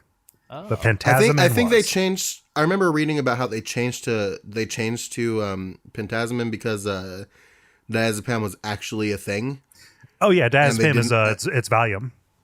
Yeah, and they didn't want people searching it out and using it, so they changed it to like a fictional drug that does the same thing, but that you can't find. Yeah, But Calorie Mate's totally fine. Yeah. Yeah, Well, no, absolutely. Calorie Mate isn't a benzodiazepine that is incredibly addictive. Valium or shortbread cookie. Hey, they're the same in my book, buddy. Wow. I'm not your buddy, pal. Anyway, sorry, let's not go into that rabbit hole there. Oh, you're good. Isaac, did you make it across the bridge your first time? Yeah, Okay, cool. did actually. Just want to make sure. Surprisingly. With his series of unfortunate events. I like to kick mushrooms as well, by the way, so that you'll see these like mushrooms growing out of the sides of the trees when you get across the bridge. And you can totally just like 1, 2, 3 with the circle button and kick some mushrooms clean. And some of them, fun fact, will recharge your batteries. Weird. Yeah, the glowing mushrooms, if you can find them, they'll recharge all of your batteries. Interesting. Yeah. But yeah, so Sam, can you take us through the concrete land brick paradise that we are? We're about to enter. When we cross the bridge, we're about to enter the rest of it. And this is where Sokolov is being held. There's this big building in the center of it's like a dilapidated building. And you're supposed to get inside and find the room where Sokolov is being held. You can also crawl underneath the building, and there's some snakes and some rats in there that you can obtain for feuds. And there's also a bunch of guards trying to keep you from getting in. So the way that I tackled this whole situation, I got lost. I got lost underneath the building, and I thought that you could get into the room from under the building. So if you shoot your gun right underneath the room that Sokolov is in, he makes like a noise. Oh yeah. And freaks out. And I thought that I could crawl up into the room from underneath the building. No. Because I forgot that you had to get to the door. And then I went in to try and find the door, and I got spotted. So I went back underneath the building until the timer went down. And then I saw a ladder on the back of the building. So I climbed up the ladder, walked on the roof, and then hopped down into the room, and it automatically did the cutscene for me when I hopped down. Nice. Yeah, this is a little bit of like a snake playground. Yeah. Talk about habit trails. Yeah, no, for sure. I did the exact same thing that you did, Sam. I ended up crawling under to get behind the building and then climbing up and over. Very nice. It's a pretty solid strategy. And all of this is prefaced by Snake getting on one knee and pulling out binoculars and talking at full volume, like 5 feet away from a guard, which really unnerves me every time I see it. He's like, yeah, they won't notice me at all. And I'm like, dude, you're right there. Like, what are you talking about? That's another thing that gets me about the radio, because they explain the codec away by like it stimulates the small bones of your ear and blah blah blah, and it's this advanced technology. But you're on like a two-way radio, Just and on a you're talking walkie-talkie? out loud. Seriously, I mean, it might as well be at this point. But like, it always weirded me out how he's talking out loud on a radio to somebody on an airplane, and nobody ever hears him. I'm also surprised that his side of things, when Major Tom speaks, he doesn't just hear from the airplane the entire time. Dude, that's a big fucking airplane. It really is. Though you can also find a shotgun. So they give you a lot of shit in this opening area. Like, they want you to just take lives the whole time that you're playing. No mercy. Why do you think that is, though? Because I've been kind of trying to figure out what it was. Friend of the show, Zach, was telling me that he thinks it's because the game is so different that they want to give players more freedom. And I can kind of buy into that. But the rest of the game's like, you'd be hard-pressed to even find a weapon in this amount of time. Do you guys have any idea as to why they may have dropped in a bunch of goodies in the first 5 minutes of the game? I mean, it can function as a cross section, right? Or as a vertical slice or something. Just kind of like, hey, here's the range of all of the gear that you can get, and we're going to kind of show you these different, like these different almost biomes that you can do, either jungle or building, or like more extreme set piece kind of stuff like the bridge. Like, I could totally see them being just like, yeah, we want this first hour to be kind of indicative of what the next 12 hours are going to be like. That's a good point. Yeah, that's good. No, I like that. Isaac, what was your trip to Sokolov's house like? His abode. It was not too shabby, I would say. I kind of followed the same plan that Sam and Cole did. Crawled under the building. I went up to the roof, and because I didn't know where I was supposed to go. I didn't know where the door was, like you guys did, and so I was trying to scope it out from the roof. But one guy spotted me, and I fell down, and so I had to reposition myself, and then I finally figured it out and whatnot. So, Sokolov, easy peasy guy. Did you use your noodle and equip the brick camo? Wait. That's I one did. of my favorite Really? camos. Yeah. Oh, that would have probably been helpful. Yeah, well, this No, I game did like not. expects you to change camo like more than you change your underwear. Like, it's Yeah. just like nonstop. I do like Yeah. that aspect, the changing of the camo and your face paint and whatnot. But Yeah. I guess Yeah. Like, playing it now, I almost wish that there was some kind of like modern convenience where you could have like loadouts that you hotkey. Oh, Like- cool. Yeah, press up on the D-pad to load your forest camo, or down for your mountain, or left for your building. Like, going in and fiddling in the menus does break the pace in a way that I don't want to have happen in something as cinematic as this. Totally.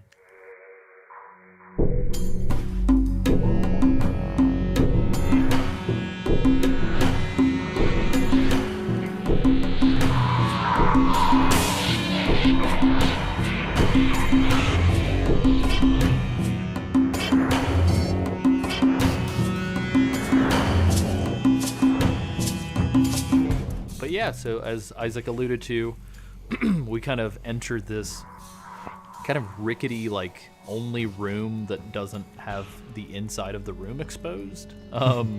Little nook, and they're keeping Sokolov here in this back area, and he seems like, is he burning his Papers. plans? Yeah. Yeah. Yeah, because you find out that he's not being guarded by the enemy. He's being guarded by the KGB, and they're trying to keep this guy named Colonel Volgan. You know him as from- you know him in the West as Thunderbolt. And Snake goes, "Who the fuck are you talking about?" Like, Snake is just like, "Thunderbolt, never heard of him." And I was just like, "That's hilarious!" Like, It's like, way to be, Snake. Current events, not your forte, eh? well, he was too busy counting the days since the boss called him last. Yeah. Anyway. But yeah, there's straight up some USSR drama going on that we kind of get sandwiched in between. Yeah. Just the Volgan, Sokolov developed this weapon. I think, does he call it the Shagohod at this point? I forget. Very soon. Okay, I but think he it's whenever it's developed revealed. this. Gotcha. But he develops this weapon, and and Volgin essentially wants him and wants it because he wants to use it to leverage power to seize the Soviet Union from its current leaders. Yeah, Bolgan is like a military separatist, right? That's what I pretty gathered. much. Yeah. Yeah. So this is a prequel to Call of Duty 4. Yup. Well, funny that you should say that. I was gonna try and make a Russian joke about that mission in Modern Warfare 2, and then I forgot the name of the fucking mission.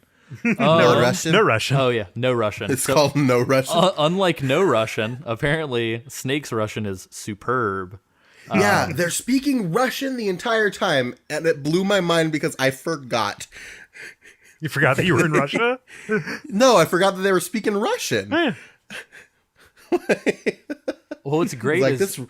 Sokolov's immediate follow-up line is amazing. He just goes, "America is truly a frightening place." And I was like, because we can learn multiple languages, I guess. I don't. Yeah. What are you alluding to? Like, So he was like, this Russian sounds strikingly like English.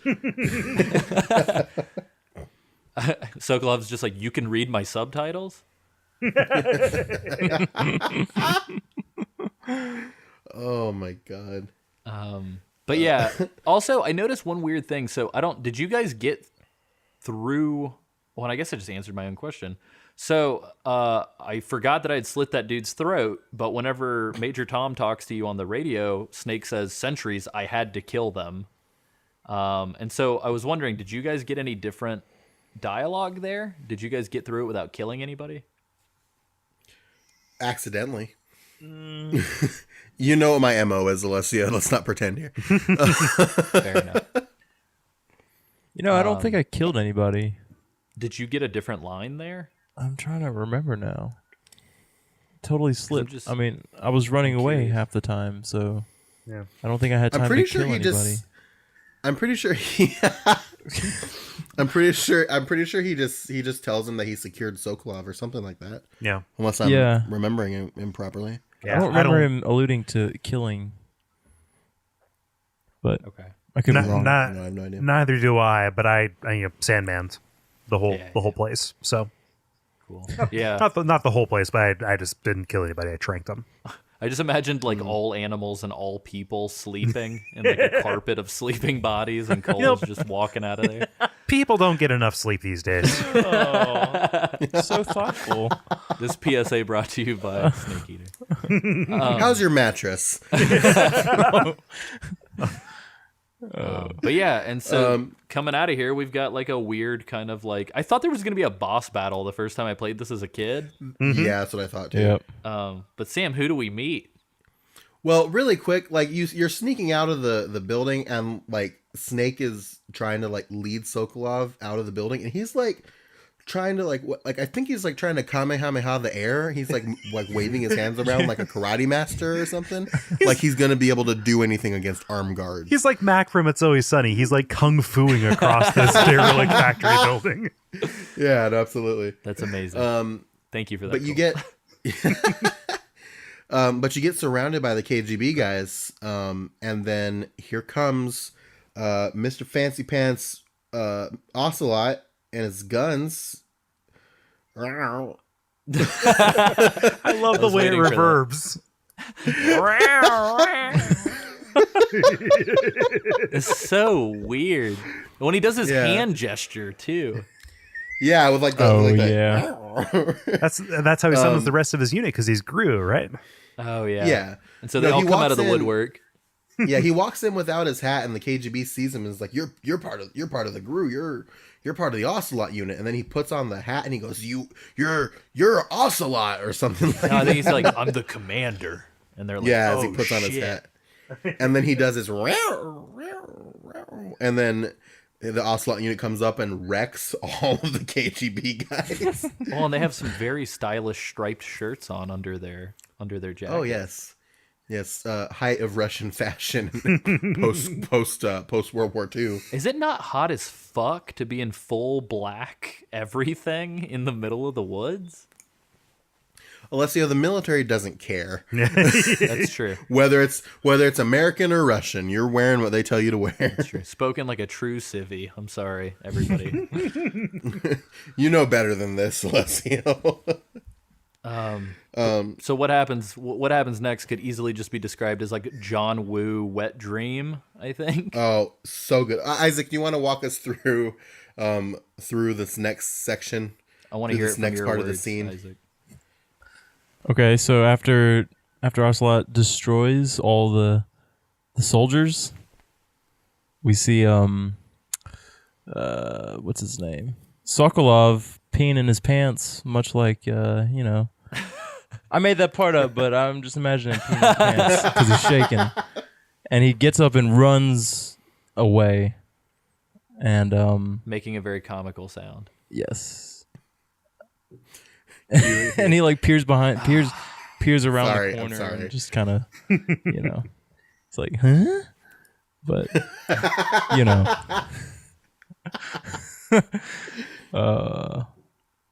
and then Snake just kind of, what does he do? He starts to destroy Ocelot. Handles? Yeah, I mean, he just kind of goes at the it. entire unit. Yeah, the Ocelot's team comes out and Snake's like, I'm not having any of that. And he just goes at it. He just... Snake was like, nuh-uh, girl. Nuh-uh, Gru. That was an exact line. But then he I don't know. I can't remember. Does he kill Ocelot? No. Think about these words out of your mouth for a second. Well, I dare mean, he not shoots kill him a bunch, Ocelot. but I don't know if he's actually dead. Sorry, guys. No, he's not dead. He's just asleep. Okay. Essentially, he like takes out the entire Ocelot unit and then explains to Ocelot why the technique he's trying to use with his gun is a terrible idea, which then as we know now, informs Ocelot's like technique going forward. Well, and then Snake may as well have yelled like, he's just like, that technique is only good with a revolver. And then like the screen may as well have just like highlighted it. You might as well have said you twist your elbow to absorb the recoil. That's more of a revolver technique. Then held him up like Simba, rubbed some fruit juice on his forehead, and said, "You are now reborn, Revolver Ocelot." Yeah, and then he just hands him a duster and says, "Get out of here, kid."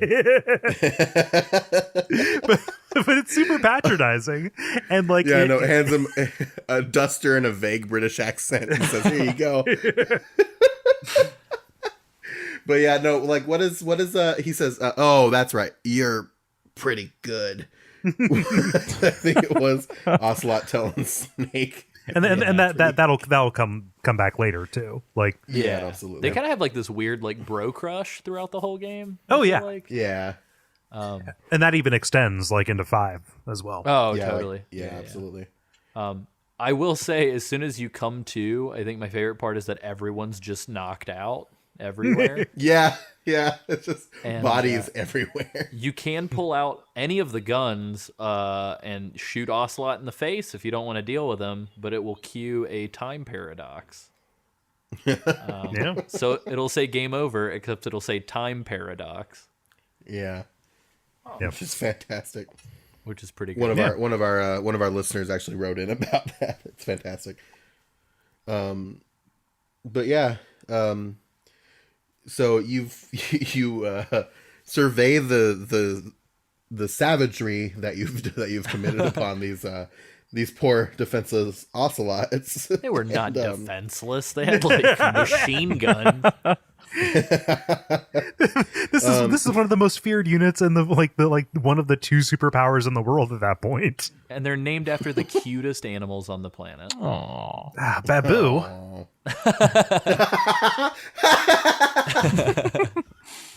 Yes. But yeah, so you have to go back to Dolina Vodno.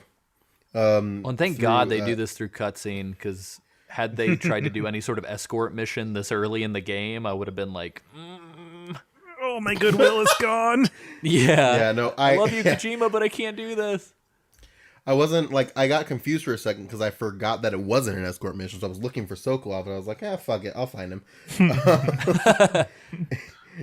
And then went back, and they start a severely dramatic cutscene. You start walking across the bridge, and the bridge is like all foggy, and then you see something like a shadow walking towards Snake and Sokolov, and you find out that it's the boss carrying 2 large boxes. Did you guys hear? Did you guys hear Snake pop an instant erection at this point in the game? Yeah, no, that was some pretty stellar sound design there. It sounded like bones popping. It was really gross. Oh,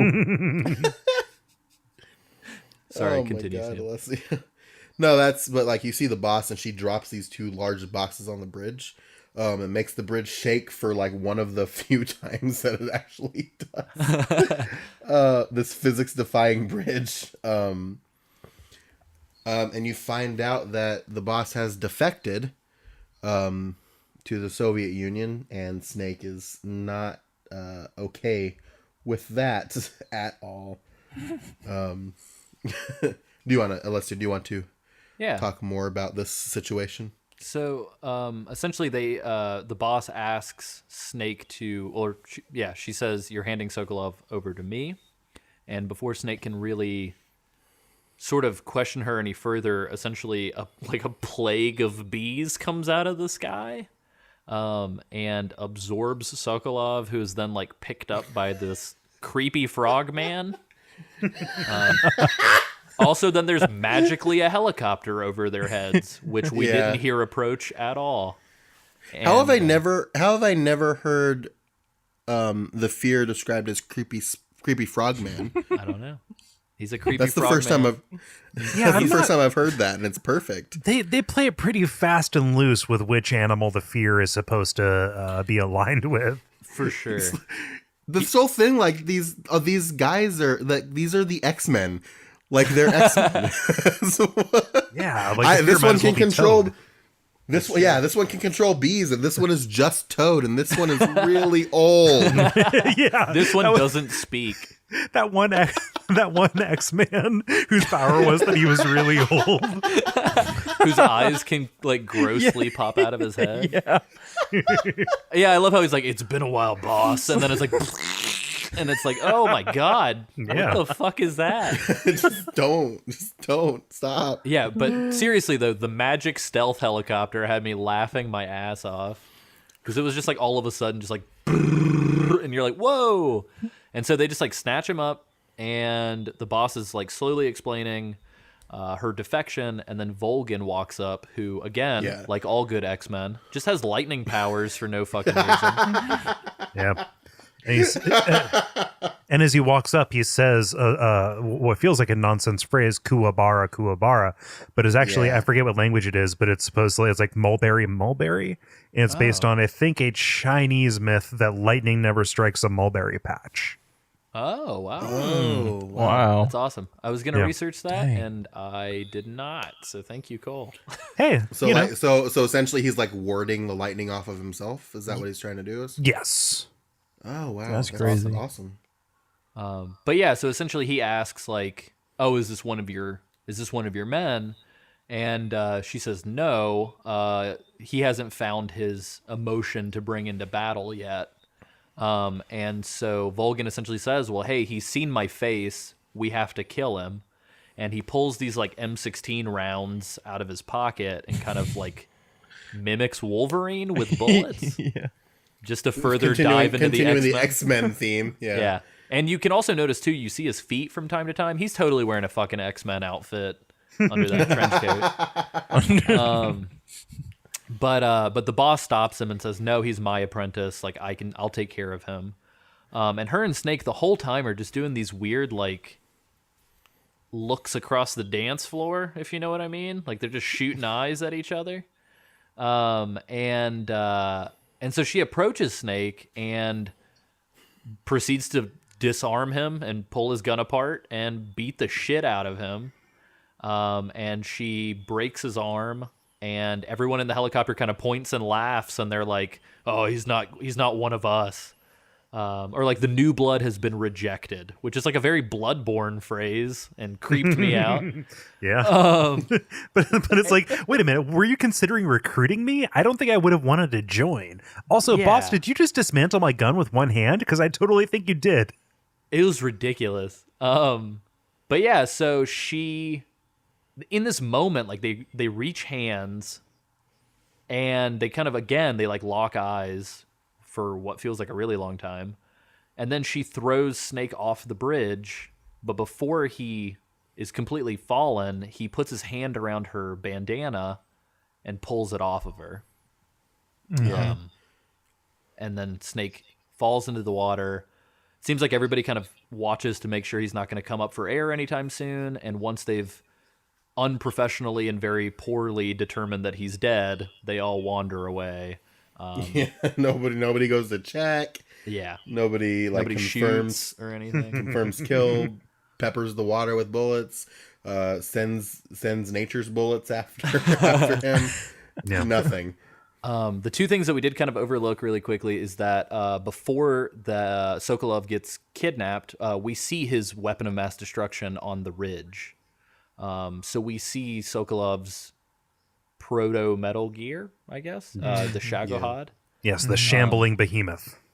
Yeah, and he mentions that it can shoot ICBMs from any terrain, and Snake, doing his Snake thing and repeating everyone's words back at them, goes, ICBMs from that terrain. And also before Sokolov and everybody disappears, we notice a mysterious man bring some rain with him. And the boss remarks, "It's raining blood," though I don't think it is, because I don't see any blood on anybody's clothes. So I don't know if we should believe her, or if that's just some sort of grand metaphor. Cryptic metaphor. But yeah, so Snake kind of ends up in the water. We see Ocelot again. I don't know how the hell he woke up and ended up in this helicopter magically. But Ocelot and Volgin and mysterious there really wasn't a big time skip between the time when Snake got to the bridge from when he just like knocked Ocelot out. That's true. It's a little maybe let's chalk that up to the mystery helicopter, I guess. Yeah, secret helicopter. But yeah, so Ocelot, this mystery woman, and Volgin are in one of the helicopters. And Ocelot is he smells the perfume on this woman and asks who she is. And Volgin says that she's, quote, Sokolov's woman, even though I'm pretty sure he has a wife and kids in America. So I guess he's his mistress. And Ocelot starts to kind of confront her to try and figure out who the hell she is. And Volgin approaches her as well. And she essentially goes to reach in her pocket. Volgin stops her and pulls out like a lipstick tube. And upon looking at it, Volgin just says "Oh, kiss of death, you must be KGB." And he says that he'll find something to do with her because, quote, she's got spunk, and he likes that. And right after that, he picks up this previously quoted as recoilless nuclear weapon, which I don't think is real at all. Oh my god! It's a Davy Crockett is what they call it. Yeah. And is there a real world parallel to that? Because that seems like it would literally rip your body in half for shooting it. I don't know. It shoots it pretty far. Is it RPG length? I'm not sure. Yeah, I don't know if it's. I don't know how unbelievably exaggerated it is for the game, or if that's just something that really does exist. I don't know. Oh, wow. The M388 Davy Crockett operational test. This was one of the smallest nuclear weapons ever built. It was developed in the late 50s for use against Soviet troops if war had broken out in Europe. Oh, wow. Yeah, you can find a YouTube video with test footage from it. Holy shit! So yeah, it was never Now, practical to deploy. Yeah, and they've got pictures of it on tripods, though I don't think that you could actually hold it as depicted in the game. You can't hold an M50, but that didn't stop Rambo. That's true. Also, Well, yeah, Volgan's a that's true fucking enough. dump truck. So. Yeah, we've also determined that Volgan is an X-Man, so I guess the laws of everything don't apply to him. Volgan's just Cable sans metal arm, I think. Oh man, I fucking hate Cable. Agreed. I just like Cable is emblematic of like the X-Men sucking in the 90s. Yeah, just like super pulpy heavy metal X-Men. Yeah. But yeah, so I hope you're ready for Deadpool 2. Yeah.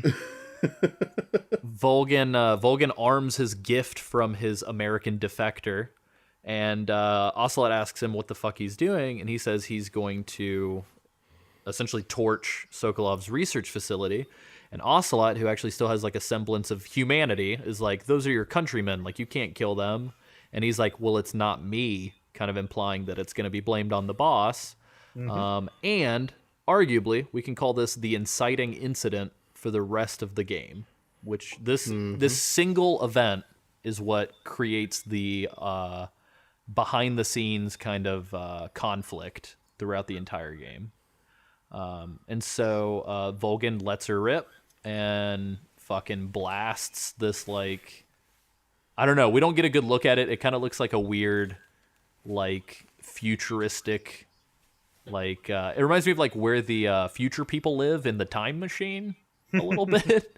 But he hits this research facility and just wipes it off the face of the earth. And Snake is uncomfortably close to that blast, and I have no idea how he survives. He gets buffeted by a shockwave, right? Yeah, he gets hit pretty hard. And then the rest of the game is Snake becoming an X-Man. Yeah. Because of the radiation, right? Yeah, exactly. But just prior to this, because in our excitement we totally skipped over it, in looking at my notes, the medical procedure that Snake has to do to himself happens prior to the nuclear blast. Gotcha. So, Sam, can you walk us through this field patching exercise? Yeah. Essentially, you have a bunch of medical supplies, and you have to apply certain things to your injuries in order to heal them, and make sure that you heal properly so that you don't die. So like you have to like apply antibiotic or something to your wounds, and then suture them, and then apply bandages to them. You have to splint your broken bones and do bandages on those, and it's very, very interesting. Cole, I know you kind of wanted to talk about this when we started. I think I said about as much as I wanted to say, which is like when this starts becoming a factor in play, you know, like getting shot has a real consequence, or any of the injuries you can suffer has a consequence where it kind of reduces your overall effectiveness until you stop and address this stuff. To my mind, like I like the idea of it, but I don't like dipping into a menu every time I get shot. But the fact that this kind of changes the recovery loop for the game, it feels welcome, and it makes it feel like everything has just a little bit more weight. Again, just, you know, the idea that you can't, you know, gruffle some sea rations and then be done with it. Gruffle, I like that. I think that's an Aquid term, maybe. Yeah. I will say too, pro tip: if you eat something really disgusting and you go to the medical menu, you can actually rotate Snake's model a lot, and then get out of the medical menu, and he'll throw up everywhere. Oh, no way! That's awesome. It's pretty great.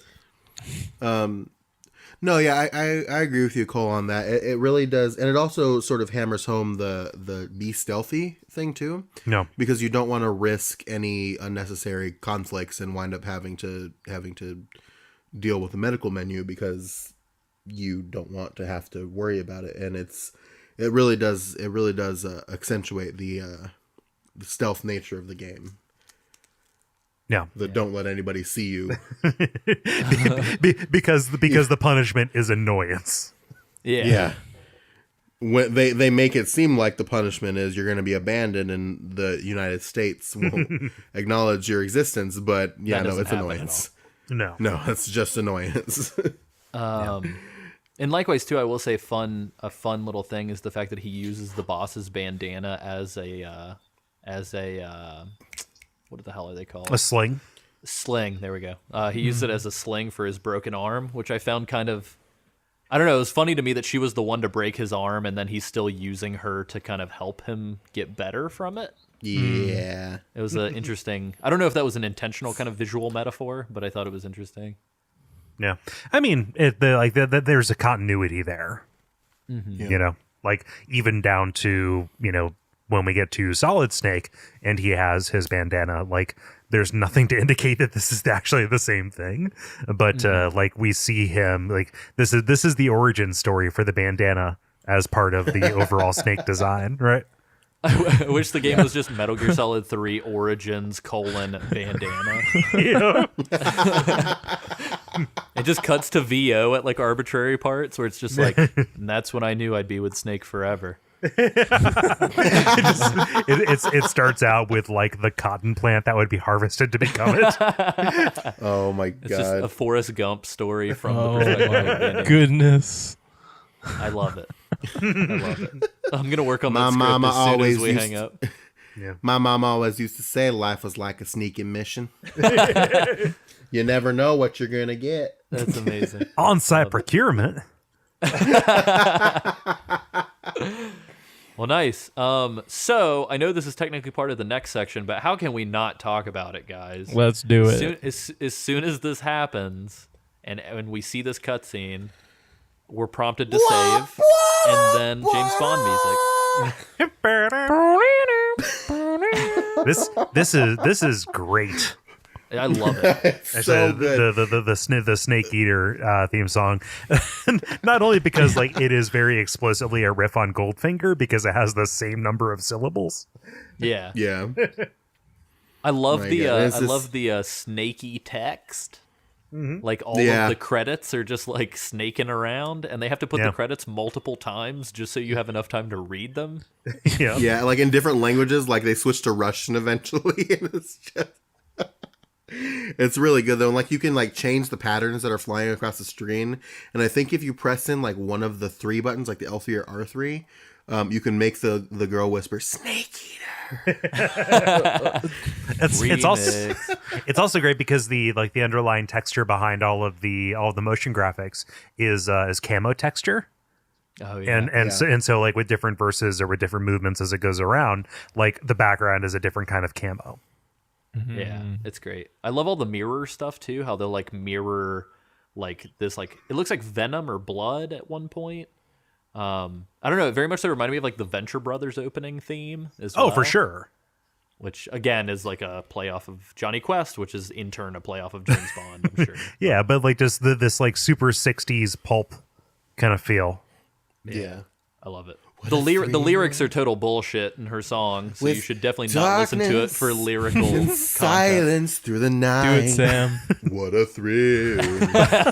I'm searching and I'm melting to you.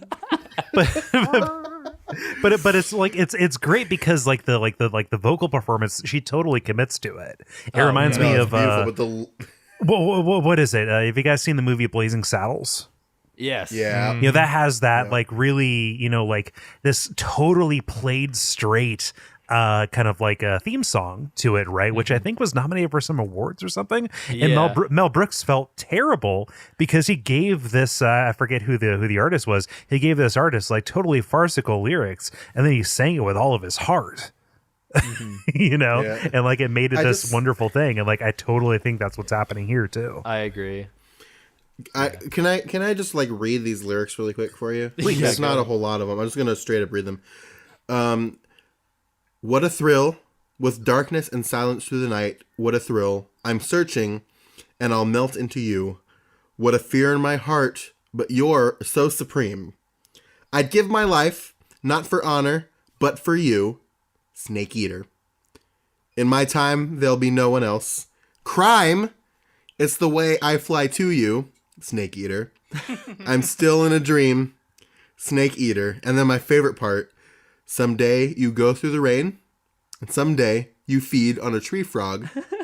This ordeal, the trial to survive, for the day we see new light. And then chorus. Tree frogs don't have that much sustenance. I don't understand that one. Not a lot of meat, and mostly known for being poisonous and hallucinogenic. Yeah. Is that what we're seeing in the background of this opening? He feasted on a tree frog, and that's why this is happening right now. I like to imagine that the lyrics are the boss singing to Snake. He can't hear her because she's in the helicopter singing this to herself. And she's standing at the top of the ladder, just like singing it down with the reverb. Yeah, exactly. Also, Cole, I do not know if you know this. A listener told us, and totally, I can't unhear it now, and it's driving me fucking crazy. The boss is Pearl Krabs from SpongeBob. Huh. She's. Wait a minute. She is the whale girl who is inexplicitly the daughter of a crab man. Yeah. Huh. I can't unhear. Why did you have to ruin the man's life, Alessio? But she's no. But it's a totally different voice. Doesn't Pearl have kind of a Valley Girl effect? Yeah, a little bit. You should listen to them side by side because you will hear the same inflection. Alessio, I don't know if I want to. What have you done, man? I'm really good about selectively backing like blanking stuff out. That's really good trivia. However, I like the character of the boss too much to do that to me and her. That's true. Yeah. Not just to you, to her as well. So yeah, I think that association is definitely your cross to bear. Damn. I want to. I was hoping I could really pay it quick. forward. I want to hear from Isaac because I feel like we've been ignoring Isaac. No, this is entertaining. What kind of were your feelings like through this whole like situation? Like, how did you feel about the boss showing up and assaulting Snake and all the X-Men? Well, it was very comical, I thought. Especially the X-Men guy with his Wolverine bullet hands. I don't know. That was too over the top. They even like zoomed up into his his face with the little hands crossed over. I'm like, this is so X-Men. Hold on. Isaac, this is coming from a series where we saw a Romanian man run across water. Yeah. And you think that this is too over the top? And then you got your the tree man, the tree frog man that you're talking about. Well, there's Tree Man and then there's Frog Man. Frog Man, I'm sorry. There's two different men. By their powers combined, they are Tree Frog Man. But he's just he lowers down upside down and he just like, hey there. And he picks up Sokolov. Oh my gosh. Oh yeah, but back to the boss. Oh Jesus. My life. I'm sorry. I don't know what to think right now. It's just, I guess Snake has to love somebody. Do you feel as betrayed as Snake? It's so Isaac, I guess my question for you was like, did this land with any kind of weight for you? Like the boss's betrayal? Like, did they sell this enough for you to kind of care about the conflict between Snake and the boss? I think they did, because there was a when was it? Okay, so whenever he shoots the RPG or whatever off, and they're flying away in the helicopter, the boss turns around and finds Snake somehow, and they have like a wave going on. I don't know if you remember that part. They like reach for each other. I think at some point she says, "Drift away, my place is with them now." Yeah. So I totally understood that she felt conflicted, but she like had to do it for some reason. I don't know. But I felt there was this connection between them. And there's gonna be something coming up. I can feel it. What if there's not at all? What if they just like don't ever pick this back up? Yeah, this is the last time you see the boss in the game entirely. Like, you just find your body in a creek in the first screen of the next. Oh, speaking of finding bodies in the creek, after I forgot about this. After you do the medical procedure, if you go into first person and you look over to the right, I think you see a body on the rocks, and I'm pretty sure that's somebody we know. Yeah. That's a good point. Because I noticed the first person view kicked in whenever I was holding R1 habitually at this point. But I didn't know where to look. So by the time it went away, I hadn't looked in that like right side. Yeah. No, but yeah, you see a body of a familiar face or somebody we will become familiar with very soon. Yeah. Would I know this face? Well, I think I will just say that it is the guy who we saw on the bridge. Yeah. Oh. The ghost man. The Blood Rain Man. Oh, okay. Interesting. Well, cool. I guess before we kind of go through our closing thoughts real quick, I just wanted to say, sorry if this is a little bit of a longer episode. I think the big thing for us is that, Kole, every time we've done a previous Metal Gear game, we try to take the whole demo and cover it like in the first episode. Because it's essentially the way that the player would kind of progress through that anyway. Yeah. And so I wanted to hear from you guys, not only like your closing thoughts on this part of the game, but like how does this stack up against like the legendary kind of starting areas for all of the other games so far? I don't think anything is going to be able to top the dock and helipad for me from MGS1. But I enjoyed this section mainly because of the drama and all the story stuff that happened. I enjoyed it slightly more than the tanker in MGS2. But Right on. that's just me. Yeah, I feel like there were a lot more cutscenes in this opening demo, I guess, if you will. Unless I'm not remembering it correctly, but I feel like there's a ton of story that they just threw at you with the beginning of this one, which I thought was really cool. I can agree with that too. And I feel like between 1 and 2, they really didn't have to establish a lot other than location and reason. And then I think with 3, they almost have to explain a shit ton to make it make sense to the player. Yeah. But Kole, what did you think? So like it's very difficult for something to stand up to the tanker for me, honestly. Like I really enjoy Metal Gear Solid 2. I think that the dock and the helipad are fantastic for one, but they are very kind of like purely mechanical in a way that doesn't kind of like fit with the series. And I just have like so many good memories of the tanker, and then just like not only introducing gameplay elements, but also kind of like showing you kind of the new limits of what this really kind of just cinematic approach can take. You know, with the kind of like persistent physics objects, but also like multiple levels on these stages where you can kind of take people out, you know, with your tranquilizer dart and then throw them off of the side or anything. So with that as like the kind of the high watermark, I don't know if this stands up. Obviously, I really like the story, but I don't know if that's just because I know what's coming.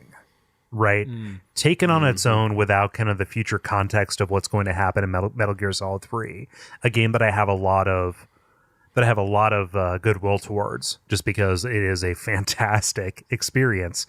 I feel like going back to this, I enjoy the opening more, but in a couple of months, I will probably be able to tell you more about the tanker than I would be able to tell you about the opening of 3. Mostly because the opening of 3 is a lot of words and a lot of cinematic, which is all cool in theory and like plays into the overarching idea of the game. But like I feel like the interesting interactions of the systems come later, and it's awesome when a game can extend its tutorial and its systems and its acclamation throughout the overall game, because like why am I playing this if I already know everything? But yeah, like as a self-contained thing, this just feels like a little bit of a sampler plate. I agree with that. Yeah, I think it's interesting because having like going back and replaying it for the show, I think I'd never realized before, because I didn't even realize that Sokolov's woman, air quotes, was in this first little slice until I replayed it again. And so in a way, does a really good job of almost like TV show style in the pilot introducing every single character that is going to matter. In a way that I feel like MGS 1 and 2 did not do at all. And I think since there is this like much larger cast of characters that are all, I mean, honestly, for all intents and purposes and in comparison to the other Metal Gear games, I think the reason why 3 stands out so much is because the characters are so much more fleshed out and developed. And so I think they almost had to reduce the gameplay possibilities in this opening section just to introduce you to this like cast of characters. But I will say, I think I agree with Isaac as well that whenever I started playing it again, that I noticed that the gameplay was very minimal in comparison to all of this cutscene stuff. And I think the beauty of the tanker and the beauty of the helipad was that as a kid playing these demo discs, I could put them in and play over and over and over and over and over. And it was almost like it would just generate bad guys for you to beat up in new and interesting ways nonstop. And I felt like this game, trying to be more kind of quote unquote realistic or like stealthy, there's just not a lot of guards. There's like big fun set pieces other than the bridge. And then like, I don't know, it's almost like once you get from point A to point B, there's not really like a whole bunch of fun to go back and have. Yeah. You know what I mean? Yeah, definitely. I don't know. You're going to have all that fun later. That's true. We are going to have a hell of a lot of fun later. I guess I don't know. I come from the Final Fantasy generation where like everything has to be a cutscene and everything is story, and I guess that's kind of what I'm thinking about. Like I like being told that I must watch a cutscene. Perhaps that's a character flaw. But like there's who knows? There's definitely a place for it, right? Yeah. Like the story here is really good. But I mean, absolutely. you know, in terms of what you're going to be doing, like it's awesome that both of them are there and present in full force. And here it doesn't feel like that. Yeah. But that being said, I think all of this investment up front means they can kind of do more with the characters later, I think. Yeah. So...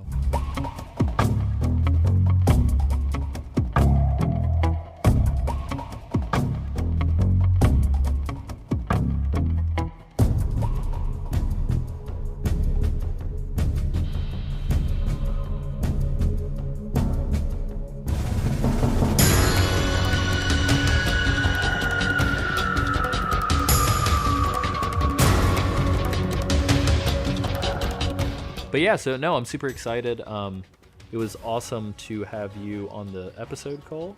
I'm super eager to continue playing through 3 because this is actually the one entry in the series I have not replayed to death like the other ones. Oh wow! Even 4? Well, I've actually not. I've only played 4 to completion once. Okay. I don't know. We'll talk about that when we get to that one.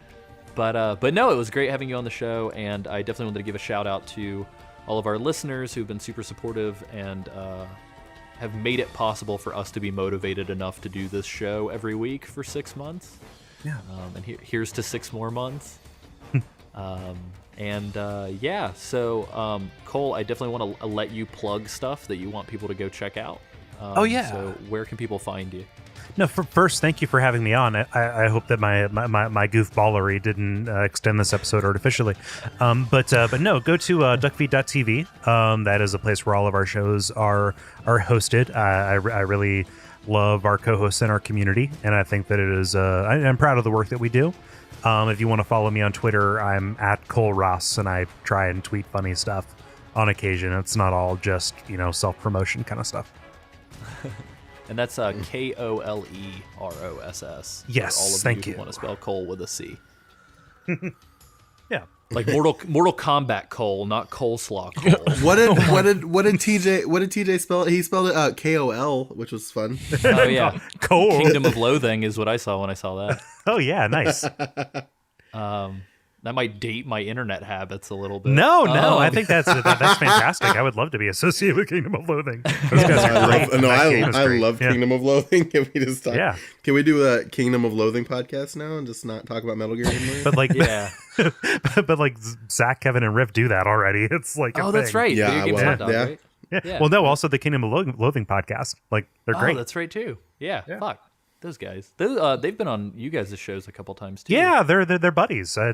It's super weird, but like they are friends. That's crazy. And then for those of you who have been introduced to the fold most recently, Sam and myself had the pleasure of meeting Kole and his co-host Gary from Bonfireside Chat and Watch Out for Fireballs at the Ohio Game Dev Expo last year. Was it? Was it Yeah, late this year? It was late, like fall. November. Yeah, no, it was fantastic meeting you guys, and I really appreciate you guys coming out. Yeah, and we look forward to hopefully you guys coming back to the Midwest. I mean, I know you are in the Midwest, Cole, but I mean, doing a thing like that in an official capacity. Yeah. Yeah. But yeah, so What does that even mean? I don't know. not at his home or at his job, I assume. I suppose, yeah. And those are primarily the two places I am. So Right, gotcha. But yeah, so Sam, I will let you plug everything that we plug. Oh, there's so many things. You can go to the website at geekti.me where you can find this show and the rest of our shows. We have a show every day of the week now, which is insane. But we do it because we love it. So definitely check out the shows we have on there. You can find us on social. On Facebook, you can find the Metal Gear page at facebook.com/Metal Gear Mondays or the Geek Time page at facebook.com/GeekTimePod. Twitter at GeekTimePod. We also upload all of our shows to SoundCloud, and the link is, you guessed it, soundcloud.com/GeekTimePod. You can also, if you're really generous, feeling pretty generous, you can go to patreon.com/GeekTimePod and check that out and see some of the cool stuff we have to offer our listeners. We have a official Slack channel, and the donors, the patrons that we have currently are in there talking to us and asking questions and offering suggestions and all kinds of stuff. So $1 a month will get you in there. We've also got an Amazon affiliate link where you can go to our donate page on the site, check that out, and buy things on Amazon. And without spending any extra money, you help support us, which is pretty awesome. yeah. And then we also have t-shirts now. If you want a Matt Campbell t-shirt, you can definitely, that's a real product that you can buy. Go to geektime.spreadshirt.com. We have that design. We have our It's Just a Box design in there for the show. We also have a couple other ones, and we would like to make more designs here soon. So definitely check that out. Yeah. I'll cut in. Sorry to interrupt, but as a fellow podcast content creator, go and do all of that stuff, because that kind of support, whatever you can manage, whatever you can do, it honestly changes the lives of the people that kind of make stuff that you listen to. So, however big or small that is, know that, like I can tell you from my own personal experience, it is certainly appreciated. So like, go Absolutely. do all of that. Go back and listen to Absolutely. it, write everything down, and then do it if you can. Make it your mission statement. That's awesome to have that response, because the entire time Sam was plugging, I had this very surreal and like self-aware moment where it would be like, say I listened to U2 all the time, and then I was like, hey, Bono, you should come over. And then Bono's at my house, and then while we're talking casually, like my wife and my 3 cats are doing like a cover of a U2 song in the background. Like that's kind of what that felt like. No. I was like, my God. Cole, come to the podcast and listen to everything that I hear you fucking say to me every day. No. Oh no. My God. I hope I come across as more gracious than that. No, it's like genuinely like all of that. No, like yeah. it, especially if somebody hears it over and over again, they can lose sense of how special it is. But it's like really like pay attention to it and go and support these guys because they make something real cool. Thanks, Cole. No, I was just being facetious. One final thing too. We go on iTunes as well. That's another way you can help us. Leave reviews, and stars. Whether it's 5 stars or 1 star, the feedback that we get is invaluable to helping us improve and make the show better for everybody. So definitely check that out as well. And tell a friend if you don't like to use iTunes. Yeah, tell a friend to do it. Get your friends involved in the pyramid scheme. So next time we are going to be tackling. Next time technically is a side op, and you're going to be listening to your own responses read back to you. But after that, you are going to be hearing us talk about the beginnings of Operation Snake Eater.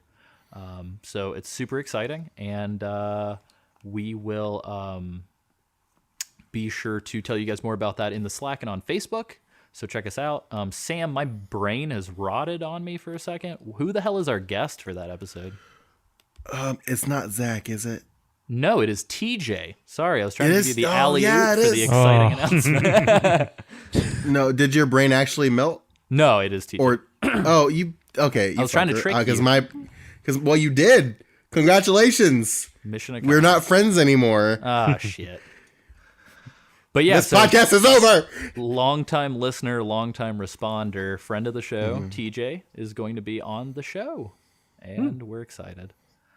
So yeah, that'll be great. And Sam, this is your favorite part, but I'm going to have to give it to Isaac.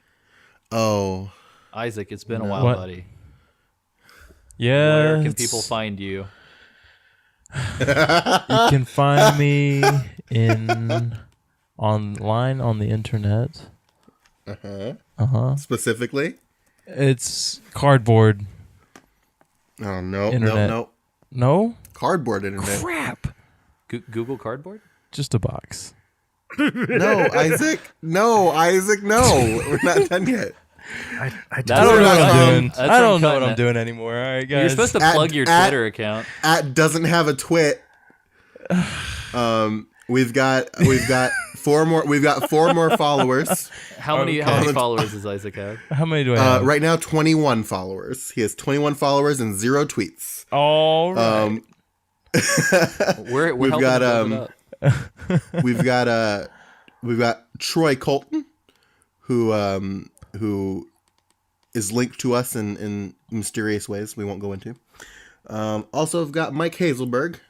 I got his Foxhound banner on there, so thanks for that. Ben Smith, who is not Ben Garibaldi Smith, who is a contributor, but a completely different Ben Smith. So Ben I Smith got Club Ben Smith. Yeah, Oh. I got very confused when I saw that the first time.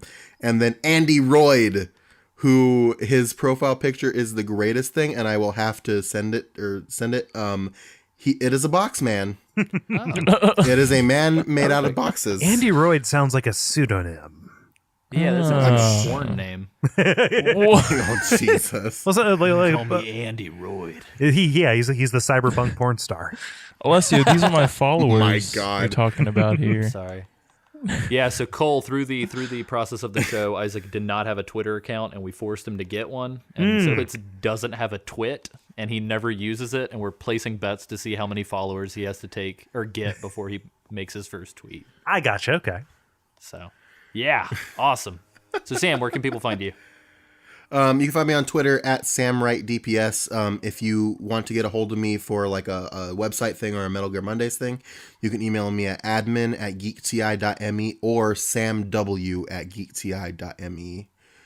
And I am Alessio Summerfield, and I am at AC Summerfield on Twitter, and I'm Alessio, ALESSIO, at geekti.me. And yeah, so that's been our show. Sam, what should they not Hi. forget, buddy? Well, there's a lot of things in this world that people should not forget. But they should not forget that roses are red, that true love is rare, and booty, booty, booty, booty rocking everywhere. Yeah.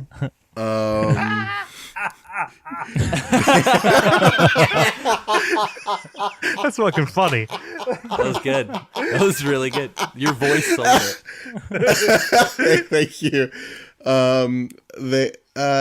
Isaac, Help me. You should really get a really good mattress, because people don't think about this, but you're on your bed a third of your life, so change it out every 8 to 10 years. What do you put under an old shitty mattress though? Could be a lot of things. Alessio, what do you got under yours? A box spring. Spring, Just a it's box just a spring? box. Yeah. Just a box. Bam, bam, da, da, da, da, da, da.